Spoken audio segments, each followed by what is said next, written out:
চলো না, তোমার বাড়ির সবাইকে বলে দিই আমরা বিয়ে করে ফেলেছি। আর কতদিন এভাবে লুকিয়ে রাখবো?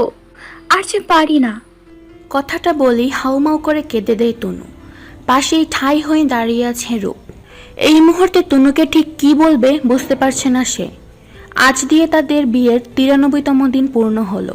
তনু, আমি বলবো, কিন্তু তারপর। কথাটা শেষ করার আগেই হঠাৎ সিঁড়ি দিয়ে কারো উপরে আসা শব্দ পেয়ে তনু চোখ মুছে রূপের পাশ থেকে সরে গিয়ে ছাদের ওপর পাশে চলে যায়। উদ্দেশ্য হাতে করে আনা কাপড়গুলো মেলতে হবে। এদিকে রূপ সেখানেই ঠাই দাঁড়িয়ে আছে। একটু পরেই ছাদে প্রবেশ করে রূপের বড় ফুপি আঞ্জুয়ারা বানু। রূপকে এই ভর দুপুরে ছাদে দেখে একটু মুচকি হাসেন তিনি। তখন বোধহয় বেলা 2:45। আঞ্জুয়ারা বানু রূপের কাছে গিয়ে গালে মুখে হাত বুলিয়ে জিজ্ঞেস করে, কিরে রূপ, একটু আগেই না তুই খাবার খেলি? এখন আরাম না করে এই ভর দুপুরে ছাদে কি করছিস? এত রোদে তো তোর শরীর খারাপ করবে। কথাটা বলেই পাশে তাকাতে দেখে মেলানো কাপড়ের আড়াল থেকে তনু বেরিয়ে আসে ভেজা সপসপে গায়ে। তনুকে দেখেই যেন মেজাজটা খারাপ হয়ে গেল। হ্যাঁ রে তনু, সামান্য কটা কাপড় কেচে এত সময় লাগে? বেলা তো গড়িয়ে গেল। তনু ছোট্ট করে উত্তর দেয়, এই তো হয়ে গেছে মা। আঞ্জুয়ারা আর কোনো কথা বলে না, রূপকে নিয়ে নিচে চলে যায়। রূপ যাবার আগে অবশ্য তনুকে বলে গেছে তাড়াতাড়ি গোসল করে নিতে। এভাবে বেজা গায়ে বেশি সময় থাকলে শরীর খারাপ করবে। রূপ আর আঞ্জুয়ারা চলে যেতেই তনু সেখানে দাঁড়িয়ে আকাশের দিকে তাকায়। ঘন কালো মেঘ তখন সূর্যটাকে একটু একটু করে গ্রাস করছে। সারা আকাশ মেঘে ঢেকে যাচ্ছে। বোধহয় এবার বৃষ্টি নামবে। অতীতে ডুব দেয় তনু। তনুর ভালো নাম তনয়া মির্জা। তবে এটা তার বাবার বাড়ি না, নানা বাড়ি। আঞ্জুয়ারা বানু তার মা, আর রূপ তার বড় মামার একমাত্র ছেলে। আঞ্জুয়ারা বানুরা 3 ভাই বোন। সে মেজ আর রূপের বাবা সবার বড়। ছোট এক ভাই আছে, তবে সে প্রবাসী। তবে তার বউ আর 2 মেয়ে মেঘা আর মিশু এই বাড়িতেই থাকে। বড় মেয়ে মেঘা কলেজে হোস্টেলে আছে। আর তনুর ছোট মামি ছোট মেয়ে মিশুকে নিয়ে বাপের বাড়ি গিয়েছে। এই বাড়ির বর্তমান হর্তাকর্তা আঞ্জুয়ারা বেগম। তাকে সবাই মোটামুটি ভয় পেয়ে চলে। রূপের বাবা রওশন চৌধুরী অনেক বছর আগেই মারা গিয়েছে একটা অ্যাক্সিডেন্টে। আঞ্জু বলতেই তিনি একগাল ভাত বেশি খেতেন। বোনের উপর তার ছিল অগাধ বিশ্বাস আর অসীম ভালোবাসা। তাই ব্যবসা আর পরিবারের সব দায়িত্ব তাকেই দিয়ে গিয়েছে। রওশন চৌধুরী মারা যাওয়ার পর ব্যবসার সব দায়িত্বের সাথে গোটা পরিবারের দায়িত্ব তিনি নিজের কাঁধে তুলে নেন। একা হাতে সামলে নেন এই গোটা পরিবারটাকেই। খুব ছোটবেলায় তনুর বাবাও মারা যায়। তনুর তো ঠিক মনেও নেই কি হয়েছিল তার বাবার। মাও তাকে কিছু বলেনি। তবে জ্ঞান হওয়ার পর থেকে সেখানেই মানুষ। তবে কোনো এক কারণে তার মা তাকে ভালোবাসে না, একদম ভালোবাসে না। এইসব কথা ভাবতে ভাবতেই চোখ দিয়ে জল গড়িয়ে পড়ে মনের অজান্তেই। আজকাল বড্ড কষ্ট হয় তার। এসব ভাবতে ভাবতে গোসল শেষ করে বেরিয়ে আসে। এখন গন্তব্য ড্রয়িং রুম। দুপুর তখন 3:25। দুপুর খাবারটা খেতে হবে। ডাইনিং রুম যাওয়ার পথেই মায়ের ঘরটা পড়ে। তনু মায়ের ঘরটা পার করার সময় কানে ভেসে আসে মায়ের উত্তেজিত কণ্ঠ। কাউকে যেন বেশ ঝাঁঝালো কণ্ঠে উপদেশ দিচ্ছে। যত তাড়াতাড়ি সম্ভব আমার একটা মেয়ে চাই, চৌধুরী বাড়ির জন্য মানানসই মেয়ে, একদম রূপকথা রাজকুমারীর মতো মেয়ে চাই। তনু আর সেখানে দাঁড়ালো না, কিছু একটা মনে করে সেখান থেকে চলে এলো। মা ঠিক কি চাইছে সে খুব বুঝতে পারছে। তবে সে আজও বুঝতে পারলো না মা কেন তাকে ভালোবাসে না। এইসব ভাবতে ভাবতে সে কখন চলে এলো টেরই পায়নি। বেশ কিছু সময় অন্যমনস্ক থাকার পর হঠাৎ তার হুঁশ ফিরে এলো কারো ছোঁয়ায়। তনু অনুভব করে কেউ তাকে পেছন থেকে জড়িয়ে ধরছে। তনু ঠিক বুঝতে পেরেছে এটা রূপ। রূপ তনুকে নিজের দিকে ঘুরে নেয়, বেশ আদুরে গলায় বলে ওঠে, চুলটা মুছে নে। এভাবে ভেজা চুলে টাওয়েল পেঁচিয়ে রাখলে তো ঠান্ডা লেগে যাবে। আমাকে তো আবার সারা রাত জেগে তোর সেবা যত্ন করতে হবে। আফটার অল 10টা না 5টা না একটা মাত্র বউ। কথাটা বলে রূপ হাসি দেয়। তনুও হাসে, কিন্তু কিছু বলে না। দুপুরের খাবারও তো খাসনি তনয়া, এবার তো শরীর খারাপ করবে। তনু কিছু বলে না। অনেক কিছু বলার ইচ্ছে ছিল, তবে রূপের মুখে তনয়া কথাটা শুনে সব রাগ যেন পানি হয়ে গেছে। সে ধীর পায়ে এগিয়ে যায় খাবার টেবিলের দিকে। যেতে যেতে একবার মুখ ফিরে তাকায় রূপের দিকে। আচ্ছা রূপ, তুমি কি জানো মা কেন আমায় ভালোবাসে না? আমি কি করেছি বলো তো? রূপ কি বলবে কিছু বুঝে উঠতে পারে না। তনু আর কোনো কথা না বলে চলে এসে ধপ করে বসে পড়ে খাবার টেবিলে। টেবিলে সব খাবার ঢাকা দিয়ে রাখা। সে একটা একটা করে খুলে দেয়। না, তার এখন কিছু খেতে মন চাইছে না। সে আবার সব ঢাকা দিয়ে উঠে যেতে নিলে পেছন থেকে কেউ এসে আবার বসিয়ে দেয়। তনু পেছনে তাকিয়ে দেখে শেফালি বেগম, রূপের মা। তুই কি আমাকে না খাইয়ে মারবে বলে ঠিক করেছিস? কখন থেকে তোর জন্য খাবার নিয়ে বসে আছি বলতো? তুই খাসনি বলে আমিও খেতে পারছি না। আয় একসাথে খাবো। তনু একটা মুচকি এসে আবার খাবার বাড়তে শুরু করে। দুজন একসাথে খেয়ে নেয়।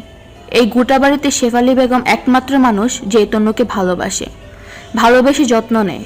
তনু খাবার খেয়ে তার মামানির গালে ছোট্ট করে চুমু খায়, তারপর হেসে ঘরে চলে যায়।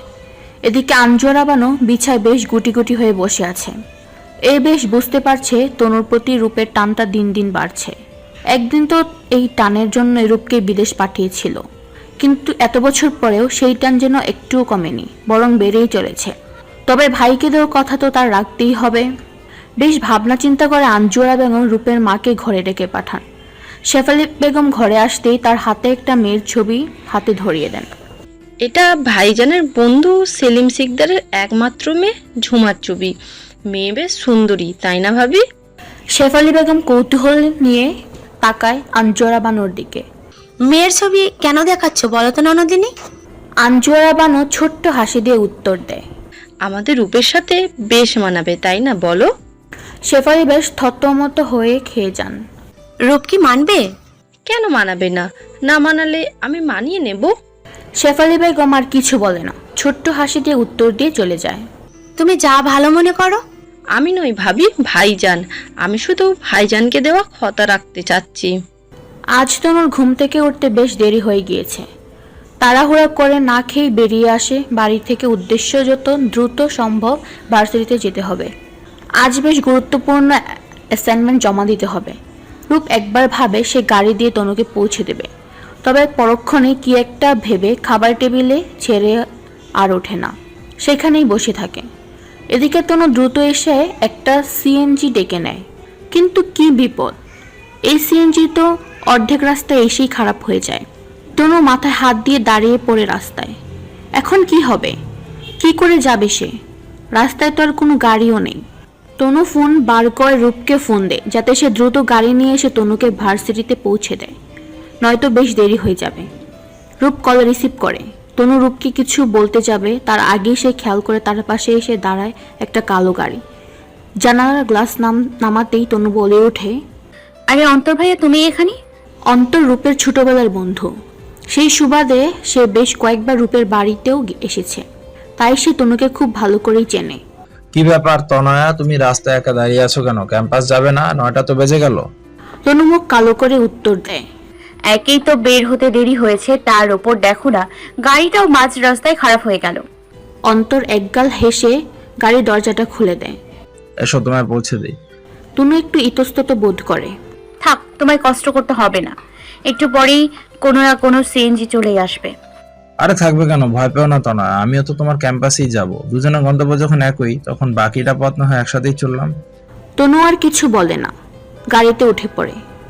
এদিকে গোটা সময় যে রূপ লাইনে ছিল তা তনু খেয়ালই করেনি। ফোনের দিকে চোখ পড়তেই তনুর মুখটা কালো হয়ে যায়, তারপর দুম করে তনু লাইনটা কেটে দেয়। রূপ ফোনটা নামিয়ে গাড়ির চাবি নিয়ে বেরিয়ে পড়ে। বাড়ির সবাই অগোচর কাজী অফিসে গিয়ে হুট করে বিয়ে হয়ে যায় তনুরূপের। সেদিন ছিল ঘন বর্ষণের দিন। তনু আর আঞ্জুরা বানুর মাঝে বেশ ঝগড়া চলছিল। তিনি চান তনুকে বিয়ে দিতে নিজের পছন্দের কারোর সাথে, কিন্তু তনু বিয়ে করতে চায় না। সে সরাসরি মাকে জানিয়ে দেয় সে রূপকে ভালোবাসে, মনে প্রাণে ভালোবাসে। তনুর কথা শুনে আঞ্জুরা বানু চোখ মুখ লাল করে তনুকে জানিয়ে দেয় রূপের সাথে তার বিয়ে সে দিবে না, কিছুতেই না। সে তনুর জন্য ভালো ছেলে দেখে রেখেছে, রূপকে সে তনুর হাতে দেবে না, কিছুতেই না। কিন্তু তনু তো কিছুতেই মানবে না। এমন পরিস্থিতিতে রূপের মা ডেকে পাঠায় রূপকে। তনুকে ছেলের বউ হিসেবে মানতে তার কোনো সমস্যা নেই। আঞ্জুরা বানু কড়া গলায় শেফালি বেগমকে বলে ওঠে, রূপকে ডাকার কি আছে? আমি তো জানি রূপ তাকেই বিয়ে করবে যাকে আমি পছন্দ করব। তনু তো শুধু ওর ভালো বন্ধু, ছোটবেলা খেলার সাথী, জীবন সঙ্গী নয়, কখনো হবেও না। শেফালি বেগম আর তনু দুজন রূপের মুখের দিকে ফেল করে তাকিয়ে আছে। সে হয়তো বলবে তার তনুকে চাই জীবনসঙ্গী হিসেবে, কিন্তু সবাইকে অবাক করে দিয়ে রূপ কিছুই বলে না, মাথা নিচু করে সেখান থেকে চলে যায়। আঞ্জুয়ারা বানু এবার একটা বিজয় হাসি হেসে তনুকে জানিয়ে দেয় সে যেন আর জেদ দেখিয়ে না বসে থাকে। হয় সে মায়ের পছন্দ মতো কাউকে বিয়ে করবে, নয়তো যে এক্ষুনি বাড়ি থেকে বেরিয়ে যায়। তনু ফেল করে তাকিয়ে থাকে মায়ের দিকে। আঞ্জুয়ারা বানু একটু দম নিয়ে সব রাগ খুব একসাথে করে তনুর দিকে তাকায়। নিজের অজান্তেই বলে ওঠে, তনয়া, তুমি একদম তোমার মায়ের মতো একরোখা জেদি, আমার সব সময় কষ্টের কারণ। তনু মায়ের কথা কিছু বোঝে না। মা মাঝে মাঝে এমন অনেক কথা বলে যা তনু বোঝে না, মাও বোঝাতে চায় না। মাকে তেমন কিছু না বললে শুধু একটা কথাই বলে, তুমি আমায় কেন ভালোবাসো না মা? কেন চাও না আমি ভালো থাকি? আমি তো তোমার মেয়ে। আঞ্জুয়ারা বানু বেশ শান্ত গলায় জবাব দেয়, আমি চাই তুমি ভালো থেকো, তবে রূপের সাথে নয়, তুমি রূপের যোগ্য নয়। তনু কিছু না বলেই বেরিয়ে যায় বাহিরে। আর কথা বলে লাভ নেই। আঞ্জুয়ারা বানু কিছু বলে না মেয়েকে, আটকানোর চেষ্টাও করে না। প্রায় সন্ধে হয়ে এসেছে, বাহিরে টিপটিপ বৃষ্টি পড়ছে। তনু বাড়ির পেছনের দোলনায় বসে আছে, সারা শরীর চুয়ে চুয়ে পানি পড়ছে। সেই সকাল গড়িয়ে সন্ধে হলো, তনু এখনো সেখানেই বসে আছে। হঠাৎ সে অনুভব করে কেউ তার কাঁধে হাত রেখেছে। তনু উঠে দাঁড়িয়ে পেছন ফিরতেই দেখে রূপ। রূপ দুম করে তনুকে জড়িয়ে ধরে। তনুকে কিছু বলতে না দিয়ে সে বলে ওঠে, আমাকে বিয়ে করবি তনয়া? আমি তোর সাথে থাকতে চাই, সারা জীবন থাকতে চাই। তনু রূপের গালে হাত রেখে রূপকে জিজ্ঞেস করে, আমায় ভালোবাসো? রূপ একটু থেমে উত্তর দেয়, তোর ভালোবাসায় যে আমাকে বড্ড পোড়াবে। আমি তো পুড়তে চাই না, কিন্তু তনয়া চল বিয়েটা করে ফেলি। আর পেছনে ফিরে তাকায়নি। তনু শক্ত করে রূপের হাতটা ধরে নেয় সে। এসব ভাবতে ভাবতে বেশ দ্রুত গাড়ি ছুটিয়ে চলছে রূপ। সামনে দেখা যাচ্ছে অন্তরের গাড়িটা। রূপ দম করে অন্তরের গাড়ির সামনে এসে নিজের গাড়িটা দাঁড় করিয়ে দেয়। একটুর জন্য গাড়ি ধরে পরস্পরকে ধাক্কা দেয়নি। অন্তর রূপকে দেখে বেশ রেগেই গাড়ি থেকে নামে। Are you crazy? ঠিক সময় ব্রেক না করলে কি হতো ম্যান? তুই তো মূর্তির সাথে আমি আর তনুও। রূপ গাড়ি থেকে বেরিয়ে বেশ ঠান্ডা গলায় উত্তর দেয়, মরে যেতাম তো যেতাম, এমনিতেও তুই আমার প্রাণটাই নিতে চাস, ইভেন সেটা নেওয়ার ট্রাইও করছিস। অন্তর রূপের কথার আগামাথা বুঝে না। রূপ অন্তরকে হাক করে, কুশল বিনিময় করে নেয়। সে রূপের বেশ ছোটবেলার বন্ধু। অন্তরকে হাক দিয়ে সে তনুর দিকে তাকায়। তনু মনে মনে এমন কিছু একটা আন্দাজ করছিল। তনু গুটিসুটি মেরে গাড়িতে বসে আছে। রূপের তনুর কাছে গিয়ে গাড়ির দরজা খুলে দেয়। আমার সাথে যাবি চল। থাক না, তুমি আবার কেন কষ্ট করবে? আমি আর অন্তর ভাইয়া যাই, আর তো একটুখানি রাস্তা আছে। মাঝে অন্তর বেশ বিরক্তির সাথে বলে ওঠে, আর আশ্চর্য তো, আমি তনুকে নিয়ে পালিয়ে যাবো নাকি? ক্যাম্পাসেই তো যাব। তুই কেন যাবি? Surprise bro. রূপ বেশ বিরক্তির সাথে উত্তর দেয়। তোর সারপ্রাইজ তোর কাছে রাখ, আমি চললাম। রূপ কিছুটা রেগে ধমকে দেয় তনুকে, কারণ তনু এখন গাড়ি থেকে বের হচ্ছে না। তনু কিছু না বলে হাসে, শুধু হাসে। অন্তর রূপের কাজে বেশ বিরক্ত হয়। রূপ কেন যে তাকে তনুর আশেপাশে ঘেঁষতে দেয় না তা সে বোঝে না, একদম বোঝে না। সব ভাইয়ারা বোধহয় এমনই হয়। কথা বলে অন্তর মনে মনে হাসে। রূপ আর তনু পাশাপাশি গাড়িতে বসে আছে। রূপ ড্রাইভ করছে আর তনু তাকিয়ে আছে রূপের দিকে। রূপ একরকম বিরক্ত হয়ে তনুকে জিজ্ঞেস করে, কি দেখছিস? ভালোবাসি। কাকে? কি বলো আবার? কাকে? তোমাকে। রূপ কিছু বলে না। কি হলো বলো না একবার, তুমি আমায় ভালোবাসো? তনুর মন খারাপ হয়ে যায়। জন্মের পর থেকে সে রূপকে দেখেছে। সব আকর্ষণ, ভালো লাগা, মন্দ লাগা সবটা রূপকে ঘিরেই ছিল। তবে রূপ কখনো নিজেকে উজাড় করে দেয়নি তনুকে। দুজনেই চুপ। হুট করেই তনু খেয়াল করে রূপ তাকে তার ক্যাম্পাসে নিয়ে যাচ্ছে না। এই রাস্তা তো তার ভার্সিটির রাস্তা নয়। কোথায় যাচ্ছি আমরা? বলবে তো কোথায় যাচ্ছি? ক্লাসে যাব না আমি? আমার তো ইম্পর্টেন্ট। রূপ তনুকে কিছু বলতে না দিয়ে বলে ওঠে, তনয়া, আমি যদি তোকে গোটা পৃথিবীর থেকে আলাদা করে নিজের কাছে রাখতে চাই, তুই কি আসবি আমার সাথে? তনু মুচকি হাসে। রূপের গাড়ি একবারে থামে একটা রেস্টুরেন্টের সামনে। রূপ তনুকে ভেতরে বসিয়ে খাবার অর্ডার করে দেয়। তনু যে সকালে কিছু খায়নি তা তার বেশ মনে আছে। তনু খাবারটা মুখে নেবে, তখনই রূপের ফোনে কল আসে আঞ্জুয়ারা বানুর। রূপ ফোনটা ধরতেই তিনি বেশ উত্তেজিত বলে ওঠে, রূপ, তাড়াতাড়ি বাড়ি চলে আয়, কে এসেছে দেখ, এবার বোধহয় আমার মনের আশা পূর্ণ হবে। রূপ ভ্রু কুচকে প্রশ্ন করে, কে এসেছে মামুনি? এক্ষুনি বাড়ি আয় প্লিজ বাবা, দেরি করিস না। তনু খাবারটা একবার মুখে নিয়ে প্লেটে রেখে দেয়। বাড়ি চলে যাও, আমার কথা ভাবতে হবে না। আমি বন্ধুর বাড়ি চলে যাব। আর হ্যাঁ, আমি একাই চলে যাব, পৌঁছে দিতে হবে না, তাতে দেরি হয়ে যাবে। রূপ শুধু অসহায় দৃষ্টিতে তনুর দিকে তাকিয়ে আছে। তনু রূপকে কিছু না বলে রেস্টুরেন্ট থেকে বেরিয়ে আসে। তার ভীষণ কান্না পাচ্ছে। সে জানতো মায়েরা পৃথিবীর সব সুখ সন্তানকে উজাড় করে ঢেলে দেয়, কিন্তু তার মাঝে শুধু তাকে কষ্টই দিয়ে গেল, শুধুমাত্র কষ্ট। বাড়িতে বিয়ে বিয়ে সাজ, বাড়ি ভর্তি লোকজন। রূপ তখন তনুকে একা একা বন্ধুর বাড়িতে যেতে দেয়নি। একবার সঙ্গে নিয়ে ভার্সিটিতে যায়, অ্যাসাইনমেন্টটা জমা দিয়ে সঙ্গে করে নিয়ে বাড়ি ফেরে। তনু আর রূপ ভেতরে ঢুকতে আঞ্জরা বানু আর তার ছোট চাচি তাদের পথ আটকে দাঁড়ায়। তনু আর রূপ ছোট চাচিকে দেখে বেশ অবাক হয়। তার তো আর বেশি কিছুদিন পর ফেরার কথা ছিল। সে বাপের বাড়ি গিয়েছিল তার বড় ভাইয়ের মেয়ের বিয়ে উপলক্ষে, হঠাৎ আজই ফিরে এলো। তনু আর রূপকে কিছু না বলতে দিয়ে তিনি একা একাই বলে ওঠেন, নিজের বাড়ির বিয়ে দেখিয়ে কি আর অন্য বাড়ির বিয়ে খেয়ে বেড়াবে? আগে তো নিজের সংসারে কাজ সারাবি, পরে না হয় বাবার সংসারের কাজ। তাকে কথার মাঝে থামিয়ে দেয় আঞ্জুয়ারা বানু। ধমকের সুরে বলে ওঠেন, তনুকে ঘরে নিয়ে যা তো, কথা তো পরেও বলা যাবে, আগে তো সব ঠিকঠাক হোক। খাটের ওপর সব রাখা আছে, একটু সাজিয়ে গুছিয়ে নিয়ে আসিস, আর কোনো সমস্যা হলে আমাকে ডাকবি। কথাটা বলেই তিনি রূপকে টেনে নিয়ে যায় ড্রয়িং রুমে, আর তনুকে নিয়ে যায় তার ছোট চাচি। রূপ আর তনু বাড়ির ভেতরে পা দিতেই খেয়াল করে অন্তর এসেছে। অন্তর একা নয়, অন্তরের বাবা মা, বড় ভাই, ভাবি আর সঙ্গে তার দাদিও এসেছে। একরকম অন্তরের গোটা পরিবার উপস্থিত। রূপকে আঞ্জুয়ারা বানু ড্রয়িং রুম তাদের সামনে একটা সোফায় বসতে দেয়। শেফালি বেগম সবাইকে নাস্তা দিচ্ছিল। রূপ একটু অবাক হয়, তবে নিজেকে কিছুটা সামলে নিয়ে অন্তরের বাবা মাকে সালাম দেয়। আসসালামু আলাইকুম আন্টি আঙ্কেল, কেমন আছেন আপনারা? তারা দুজনেই সালাম নেয়। অন্তরের মা বেশ আদুরে কণ্ঠে জবাব দেয়, হ্যাঁ রে রূপ, তুই কি আমাদের ভুলে গেলি? আগে কত আসতিস বলতো, এখন তো খোঁজও নিস না। রূপ ছোট্ট একটা হাসি দিয়ে অন্তরের দাদির পাশে গিয়ে বসে পড়ে। দাদির হাত চেপে ধরে। কি সুইট 16 কেমন আছো? অন্তরের দাদি রূপের গালে মাথায় হাত বুলিয়ে দেয়। তোমার মতো বর ছাড়া কিভাবে ভালো থাকি বলো তো? তাই তোমার মার সাথে কথা বলতে এসেছি। তোমার মা আর মামুনি অনুমতি দিলেই ভাবছি আজই শুভ কাজ সেরে নেব, তোমাকে বিয়ে করে নিয়ে যাব। কি গো বরমহাশয়, তুমি কি রাজি এই বুড়োকে বিয়ে করতে?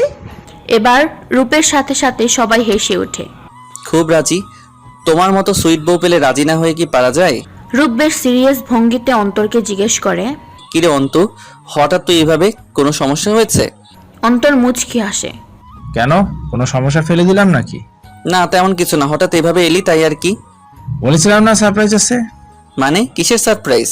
তুই তো মাঝে মাঝে বোনের প্রোটেক্টিভ ভাই হয়ে যাস, তাই ভাবছিলাম এবার বাইরের লোক থেকে সোজা পার্মানেন্ট লাইসেন্সটা ধারী ঘরের লোক হয়ে যাই, যাতে করে তুই আর মাঝ রাস্তায় হিরো হিরোইনের মাঝে ভিলেন হয়ে না যাস। ওই যাকে বলে কাবাব মে হাড্ডি হ্যায়। কথাটা বলে সে হেসে ওঠে। আঞ্জুয়ারা বানু মাঝেই বলে ওঠে, আসলে অন্তরের মা বাবা অনেক আগেই অন্তর আর তনুর বিয়ের ব্যাপারটা বলেছিল আমায়। তাদের তনুকে বেশ পছন্দ অন্তের জন্যে। আমিও বলেছিলাম আর কয়েকটা দিন যাক। আজকে হঠাৎ আবার বললো, আমিও আর না বললাম না। শুভ কাজে বেশি দেরি করতে নেই। কিন্তু মামনি, রূপ, অন্তরকে তো ছোটবেলা থেকেই দেখছি, চেনা পরিচিত এমন একটা ভালো ছেলে। অন্তর চাকরি পেয়েছে তনুর ভার্সিটিতে। দুইজনের চোখের সামনে থাকবে, মিলমিশও হয়ে হবে না, বলার প্রশ্নই ওঠে না। রূপ কিছু বলতে গিয়েও থেমে যায়। সেখান থেকে উঠে সোজা তনুর রুমে যায়। তনু বিছানায় বসে কাঁদছে, আর রূপের ছোট চাচি বারবার তনুকে বোঝানোর চেষ্টা করছে যাতে সে রাজি হয়ে যায়। এমন গো ধরে না থেকে তাড়াতাড়ি তৈরি হয়ে নেয়। রূপ চাচিকে বাহিরে যেতে বলে। তিনিও সেখান থেকে চলে যান, কারণ সে জানে তনু বাড়িতে কারোর কথা না শুনলেও রূপের কথা ঠিকই শুনবে। ছোট চাচি বের হতেই তনু রূপের বুকে আছড়ে পড়ে। সে কাঁদছে, হাউমাউ করে কাঁদছে। এখন কি হবে? রূপ কিছু বলছে না, চুপ করে আছে। চলো না, আমরা সবাইকে বলে দিই। আমরা তো অলরেডি বিয়ে করেই ফেলেছি। আমি কিভাবে আবার অন্তর ভাইকে বিয়ে করতে পারি? রূপ চুপ করে আছে। তনু আবারও রূপকে জড়িয়ে ধরে, শক্ত করে জড়িয়ে ধরে। আমি তো তোমায় সত্যিকারের ভালোবেসেছি, এভাবে কি করে ভুলে যাব তোমায়? চলো না, পালিয়ে যাই সবকিছু থেকে দূরে। কথার মাঝেই আগমন ঘটে আঞ্জুয়ারা বানুর। তিনি বেশ হুঙ্কারের সাথে তনুকে বলে রূপকে ছেড়ে দেওয়ার জন্য। তনু এখনো রূপকে ধরেই রেখেছে। সে তো কোনো কিছুরই পরোয়া করে না, তার তো শুধু রূপকেই চাই। তবে রূপ নিজেকে সামলে নিয়ে তনুকে নিজের থেকে ছাড়িয়ে এনে আঞ্জুয়ারা বানু রূপকে নিচে যেতে বলে। অন্তরের পরিবারকে সামলাতে হবে, আজ তারা তো এই বাড়ির মেহমান। এইসব খেয়াল রূপকেই রাখতে হবে, কারণ বর্তমানে রূপই এই বাড়ির একমাত্র পুরুষ মানুষ। সব দায়িত্ব তো তাকেই নিতে হবে। রূপ মামনির কথার কোনো প্রতিবাদ করে না, সেখান থেকে চলে যেতে থাকে। তবে যাওয়ার আগে তনুকে বলা তার শেষ কথা ছিল, তনয়া, আমায় বিশ্বাস করিস? রূপের কথায় তনুর মুখে হাসি ফুটলে ও আঞ্জুয়ারা বানু বুকটা যেন ধক করে ওঠে। তবে কি রূপ বদলে যাচ্ছে? সব কি তার হাতের বাইরে চলে যাবে? আঞ্জুয়ারা বানুর ভাবনায় ছেদ ঘটে তনু বলে ওঠে, মা, কেন তুমি আমায় ভালোবাসো না? তিনি বেশ বিরক্তের সাথে বলে ওঠে, বারবার এক কথা বলো না তো। যাও, মুখ হাত ধুয়ে আসো। আজ আমি নিজে তোমায় সাজিয়ে দেব। তুমি তো আমারই মেয়ে, আর আমি তোমার মা। আমি রূপকে ভালোবাসি। রূপ তোমায় ভালোবাসে না। মা প্লিজ। তনু, এটা আবেগ। রূপ যা করছে সব আবেগের বশে করছে, এর থেকে বেশি কিছু নয়। তনুর মাথায় হুট করে যেন গরম হয়ে গেল। বেশ জোর গলায় বলতে ইচ্ছা করছে, একজন প্রাপ্তবয়স্ক মানুষ কি শুধু আবেগের বশেই কাউকে বিয়ে করে নিতে পারে? না, পারে না। আবেগ, মায়া, ভালোবাসা সবকিছু মিলেই তো একটা মানুষ আর আরেকজন মানুষকে নিজের জীবনে আমন্ত্রণ জানায় জীবনসঙ্গী হিসেবে। রূপ তাকে নিজের জীবনে জায়গা দিয়েছে, স্ত্রী হিসেবে গ্রহণ করেছে। এটা কি করে শুধু আবেগ হয়? এটা কি ভালোবাসা নয়? তবে তনু কিছু বলতে পারছে না। আঞ্জুয়ারা বানু তনুর এত শত ভাবনার মাঝে বলে ওঠে, কি ভাবছো? রূপ কি কখনো তোমায় নিজের মুখে বলেছে তোমায় ভালোবাসে? না তো। তাহলে? তনু মাথা নিচু করে আছে। সত্যি, রূপ কখনো তাকে বলেনি সে তনুকে ভালোবাসে। তবে সব ভালোবাসার কথা কি মুখ দিয়ে বলতে হয়? তিনি এবার বেশ শান্ত গলায় বলেন, তনয়া, আমি তোমায় বলছি, যাও তৈরি হয়ে নাও। এখানে আমার আর এই পরিবারের সম্মান জড়িয়ে আছে। কোনো সিন ক্রিয়েট করো না। আমি কথা দিচ্ছি, আজই কোনো সিদ্ধান্ত নেব না। সময় দেবো তোমাকে, নয়তো আমি তোমায় জোর করব। আর তুমি তো জানো রূপ আমার মুখের ওপর কথা বলে না। যাও। তনুকে সাজিয়ে গুছিয়ে নিচে আনা হয়েছে অন্তরের পরিবারের সামনে। তারা অবশ্য তনুকে আগে থেকেই পছন্দ করেন। সবচেয়ে বড় কথা, অন্তর চায় তনুকে, তাতে তার পরিবারেরও কোনো আপত্তি নেই। অন্তরের ভাবি হুট করে তনুর খোপায় কয়েকটা ফুল গুজে দেয়। এগুলো অন্তর এনেছে, সে নিজে দিতে পারবে না বলে ভাবিকে বলেছিল তনুকে দেওয়ার জন্য। রূপ দূরে বসে সব দেখছে, কিন্তু কিছু বলছে না, যেন সে মৌন ব্রত রেখেছে। এবার সেই বিশেষ সময় যখন পাত্রপক্ষ তাদের হবু কন্যাকে রিং পরাবে। এমন সময় দুম করেই রূপ এসে তনুর পাশে বসে। সবাই কিছু বুঝে ওঠার আগেই অন্তরের দাদাকে উদ্দেশ্য করে বলে ওঠে, দেখো তো দিদামণি, তনয়াকে আমার সাথে কেমন মানিয়েছে। সতীন হিসেবে তনুকে পছন্দ হয়েছে তোমার? রূপের এমন কথা সবাই বেশ থতমত হয়ে যায়।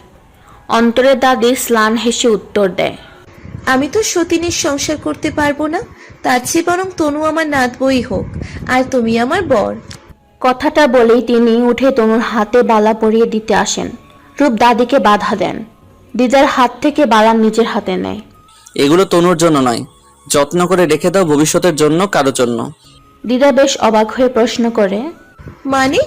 মানে আমার বউকে আমার সামনে বিয়ে দিতে চাইছো? তুমি তো দেখছি খুব হিংসুটে। সতীন বিদায় করে নতুন বন্ধ নাকি এটা? কথাটা বলেই রূপ তনুর হাতটা নিজের দুই হাতের মধ্যে মুষ্টিবদ্ধ করে নেয়। এই বিয়ে হবে না দিদা, প্লিজ। এবার পরিস্থিতি কেমন একটা হয়ে গিয়েছে। সবার একে অপরের মুখে তাকাতাকি করছে। কারো আর বুঝতে বাকি নেই রূপ চাইছে না বিয়েটা হোক। আঞ্জুয়ারা বানু এবার নড়ে চড়ে বসেন। পরিস্থিতি সামাল দিতে তিনি বিয়ে সংক্রান্ত কার্যক্রম এখনই বন্ধ করে দেন। আসলে তনুর পড়াশোনা তো শেষ হয়নি, আগে শেষ হোক। তাই তনু এখন বিয়ে টিয়ে করতে চাইছে না। আর রূপও তো একটা পাগল, সেসব না বলে শুধু শুধু পাগলামো করেছে। স্পষ্ট বললেই তো হয় তনু এখন বিয়ে করবে না। আর ও তো তনু হ্যাঁতে হ্যাঁ মেলাবেই। অন্তর, তুমি তো রূপকে চেনোই, ও তো মজা করেছে। আঞ্জুয়ারা বানুর কথায় সবাই মলিন হাসি হাসে। রূপ এখন তনুর হাত ধরে রেখেছে। সবাই ব্যাপারটা একটু সংকোচের সাথে মেনে নিলেও অন্তর বেশ বুঝতে পারছে রূপ চাইছে না। অন্তর এতদিন রূপের ব্যবহার ফরমানি নিলেও আজকের ঘটনায় সে নিশ্চিত রূপ তনুকে চায়। সে শুধু শুধু ওদের মাঝে আসতে যাচ্ছিল। এখন অবশ্য তার লজ্জা লাগছে, বেশ লজ্জা লাগছে। অন্তরের পরিবারকে দুপুরের খাবার খাইয়ে ভালোভাবে বিদায় দিয়ে নিজের ঘরের বিছানায় এসে বসেন আঞ্জুয়ারা বানু। সঙ্গে রূপের মা আর চাচিও আছেন।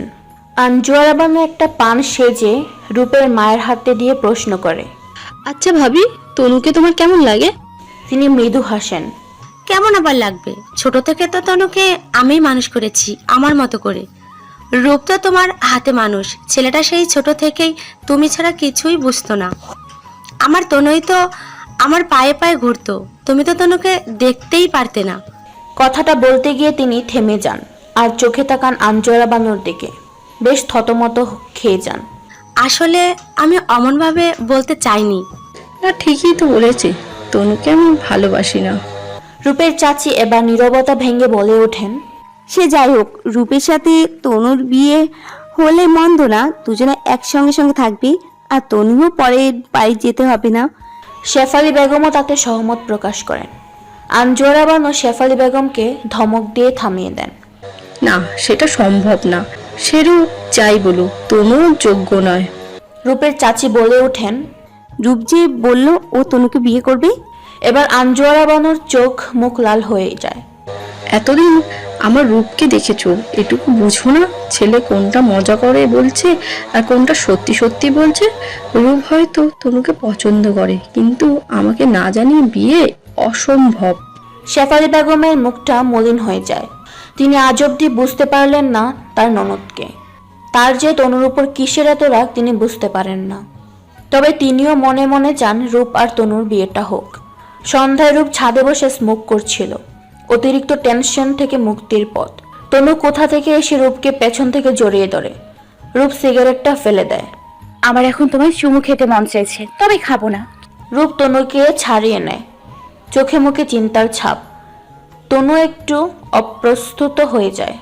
কি হয়েছে, কি এত ভাবছো? মামনিকে সবটা বললে কেমন রিয়েক্ট করবে বুঝতে পারছি না। মা বোধহয় খুব রাগ করবে। মামনি কিছু খুব কষ্ট পাবে। হুম, কি কিছু না। হুট করে বিয়ে করাটা বোধহয়। রূপ থেমে গিয়ে আর চোখে তনুর দিকে তাকায়। আফসোস হচ্ছে তো, আফসোস করে লাভ নেই।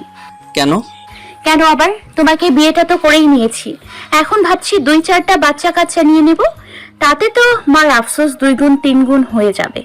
তারপর একেবারে বাচ্চা কাচ্চা সহ মায়ের কাছে গিয়ে বলে দিব আমরা চুপি চুপি বিয়ে করে নিয়েছি, বাচ্চাও নিয়ে ফেলেছি। এবার রূপ আর তনু দুজনেই হেসে দেয়। তাদের হাসি থেমে যায় কারোর পায়ের শব্দে। কেউ যেন উপরে আসছে। রূপ আর তনু দুজনেই একটু দূরত্ব নিয়ে দাঁড়ায়। আঞ্জুয়ারা বানু এসেছে। তিনি এসে তনুকে নিচে যেতে বলেন, রূপের সাথে একা কথা বলবেন। তনু যেতে চায় না, সেও শুনতে চায় মা কি বলবে। তবে তিনি তনুকে একটা ধমক দিয়ে নিচে পাঠিয়ে দেয়। তনু মাকে একটা ভেঙচি কেটে নিচে চলে যায়। রূপের তনুকে দেখে ভীষণ হাসি পেলেও আঞ্জুয়ারা বানুর সিরিয়াস মুখ দেখে আর হাসে না। তিনি রূপকে ছোট্ট করে প্রশ্ন করেন, কেন করলি এমন? কেমন? অন্তরের পরিবারের সামনে যা করলি, তাতে কি আমার মুখ ছোট হলো না? সত্যি তো বললাম। কোনটা সত্যি? আমি তনুকে ভালোবাসি, এটাই সত্যি। এবার আঞ্জুয়ারা বানুর বুকটা ধক করে ওঠে। রূপ স্বভাবত খুবই চাপা। তার আবেগ অনুভূতি সে খুব কম প্রকাশ করে। ওই তো কিছু মানুষ হয় না যাদের বুক ফাটে তবুও মুখ ফোটে না। রূপ ঠিক তেমন ধাঁচের মানুষ। রূপ যে কখনো এভাবে তনুকে ভালোবাসার কথা বলবে তা তিনি কল্পনাতেও ভাবেননি। তিনি নিজেকে একটু সামলে নিয়ে রূপের মাথায় হাত রেখে একটু আদর করে দেয় রূপকে। আমি চাই না তনুর সাথে তোর সম্পর্ক গড়ে উঠুক, আমি সত্যি চাই না। আমি তনুকে বিয়ে করেছি মামনি। রূপের এমন কথাতেও তিনি কোনো রিয়াক্ট করেন না। বেশ শান্ত গলায় রূপকে বলে, আমি জানি তুমি এমন কিছু করবে না, তোমাকে আমি জানি, চিনি, বুঝি। তনুকে নিয়ে অনেক কমপ্লিকেশন আছে, তুমি ওর সাথে ভালো থাকবে না রূপ। মামনি প্লিজ। তোমার বাবাও কখনো চায়নি তনুর সাথে তোমার বিয়ে হোক। তনুর রক্তে দোষ আছে, সে তোমার যোগ্য নয়, কোনোভাবেই নয়। তোমার বাবাকে দেওয়া কথা আমাকে রাখতে হবে। তোমার বাবাকে কথা দিয়েছিলাম আমি মরা পরেও শান্তি পাবো না। এমন কিছু করো না বাবা। রূপ আর কিছু বলতে পারছে না। তিনিও আর কিছু বলেন না, নিচে চলে আসেন। তনু আড়াল থেকে বেরিয়ে আসে। সে এতক্ষণ লুকিয়ে ছিল দেওয়ালের আড়ালে। তনু ছুটে এসে রূপকে জড়িয়ে ধরে। এক্ষুনি হসপিটালে যাব, চলো। কেন? হাসপাতালে কেন? শরীর খারাপ লাগছে? আরে না, রক্ত পরীক্ষা করাতে। তাতে বোঝা যাবে আমার রক্তে কোনো ইনফেকশন আছে কিনা, যেটা তোমার কাছে পার হতে পারে। ধ্যাত, চলো না, মা তো এই ভয়েই তোমাকে আমার থেকে দূরে দূরে। তনয়া, আমার বিশ্বাস করিস? হুম করিস না? করি তো। একটা কথা মনে রাখবি, এই পৃথিবীর সব থেকে খারাপ পরিস্থিতিও যদি কখনো তোর জীবনে আসে, সেই পরিস্থিতিতেও আমি তোর সাথে আছি। কখনো ভেঙে পড়বি না। তুমি কত বদলে গেছো। কি? এই যে কত ভালোবাসছো আমায়, আগে বাসতে না। একবার বলো ভালোবাসি। রূপ চুপ করে আছে। বলবে না? বেশ, বলতে হবে না। এরই মাঝে তনুর ডাক পড়ে। শেফালি বেগম ডাকছে। নিচে তনু ছুটতে ছুটতে নিচে চলে যায়, আর কিছু বলে না। রূপ ছাদের রেলিং ধরে দাঁড়িয়ে ভাবতে থাকে মামুনির বলা কথাগুলো।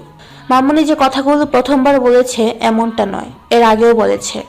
আঞ্জুয়ারা বানু যখনই তনুর প্রতি রূপের দুর্বলতা অনুভব করত, তখনই তাকে বাধা দিত, বারবার করে বাধা দিত।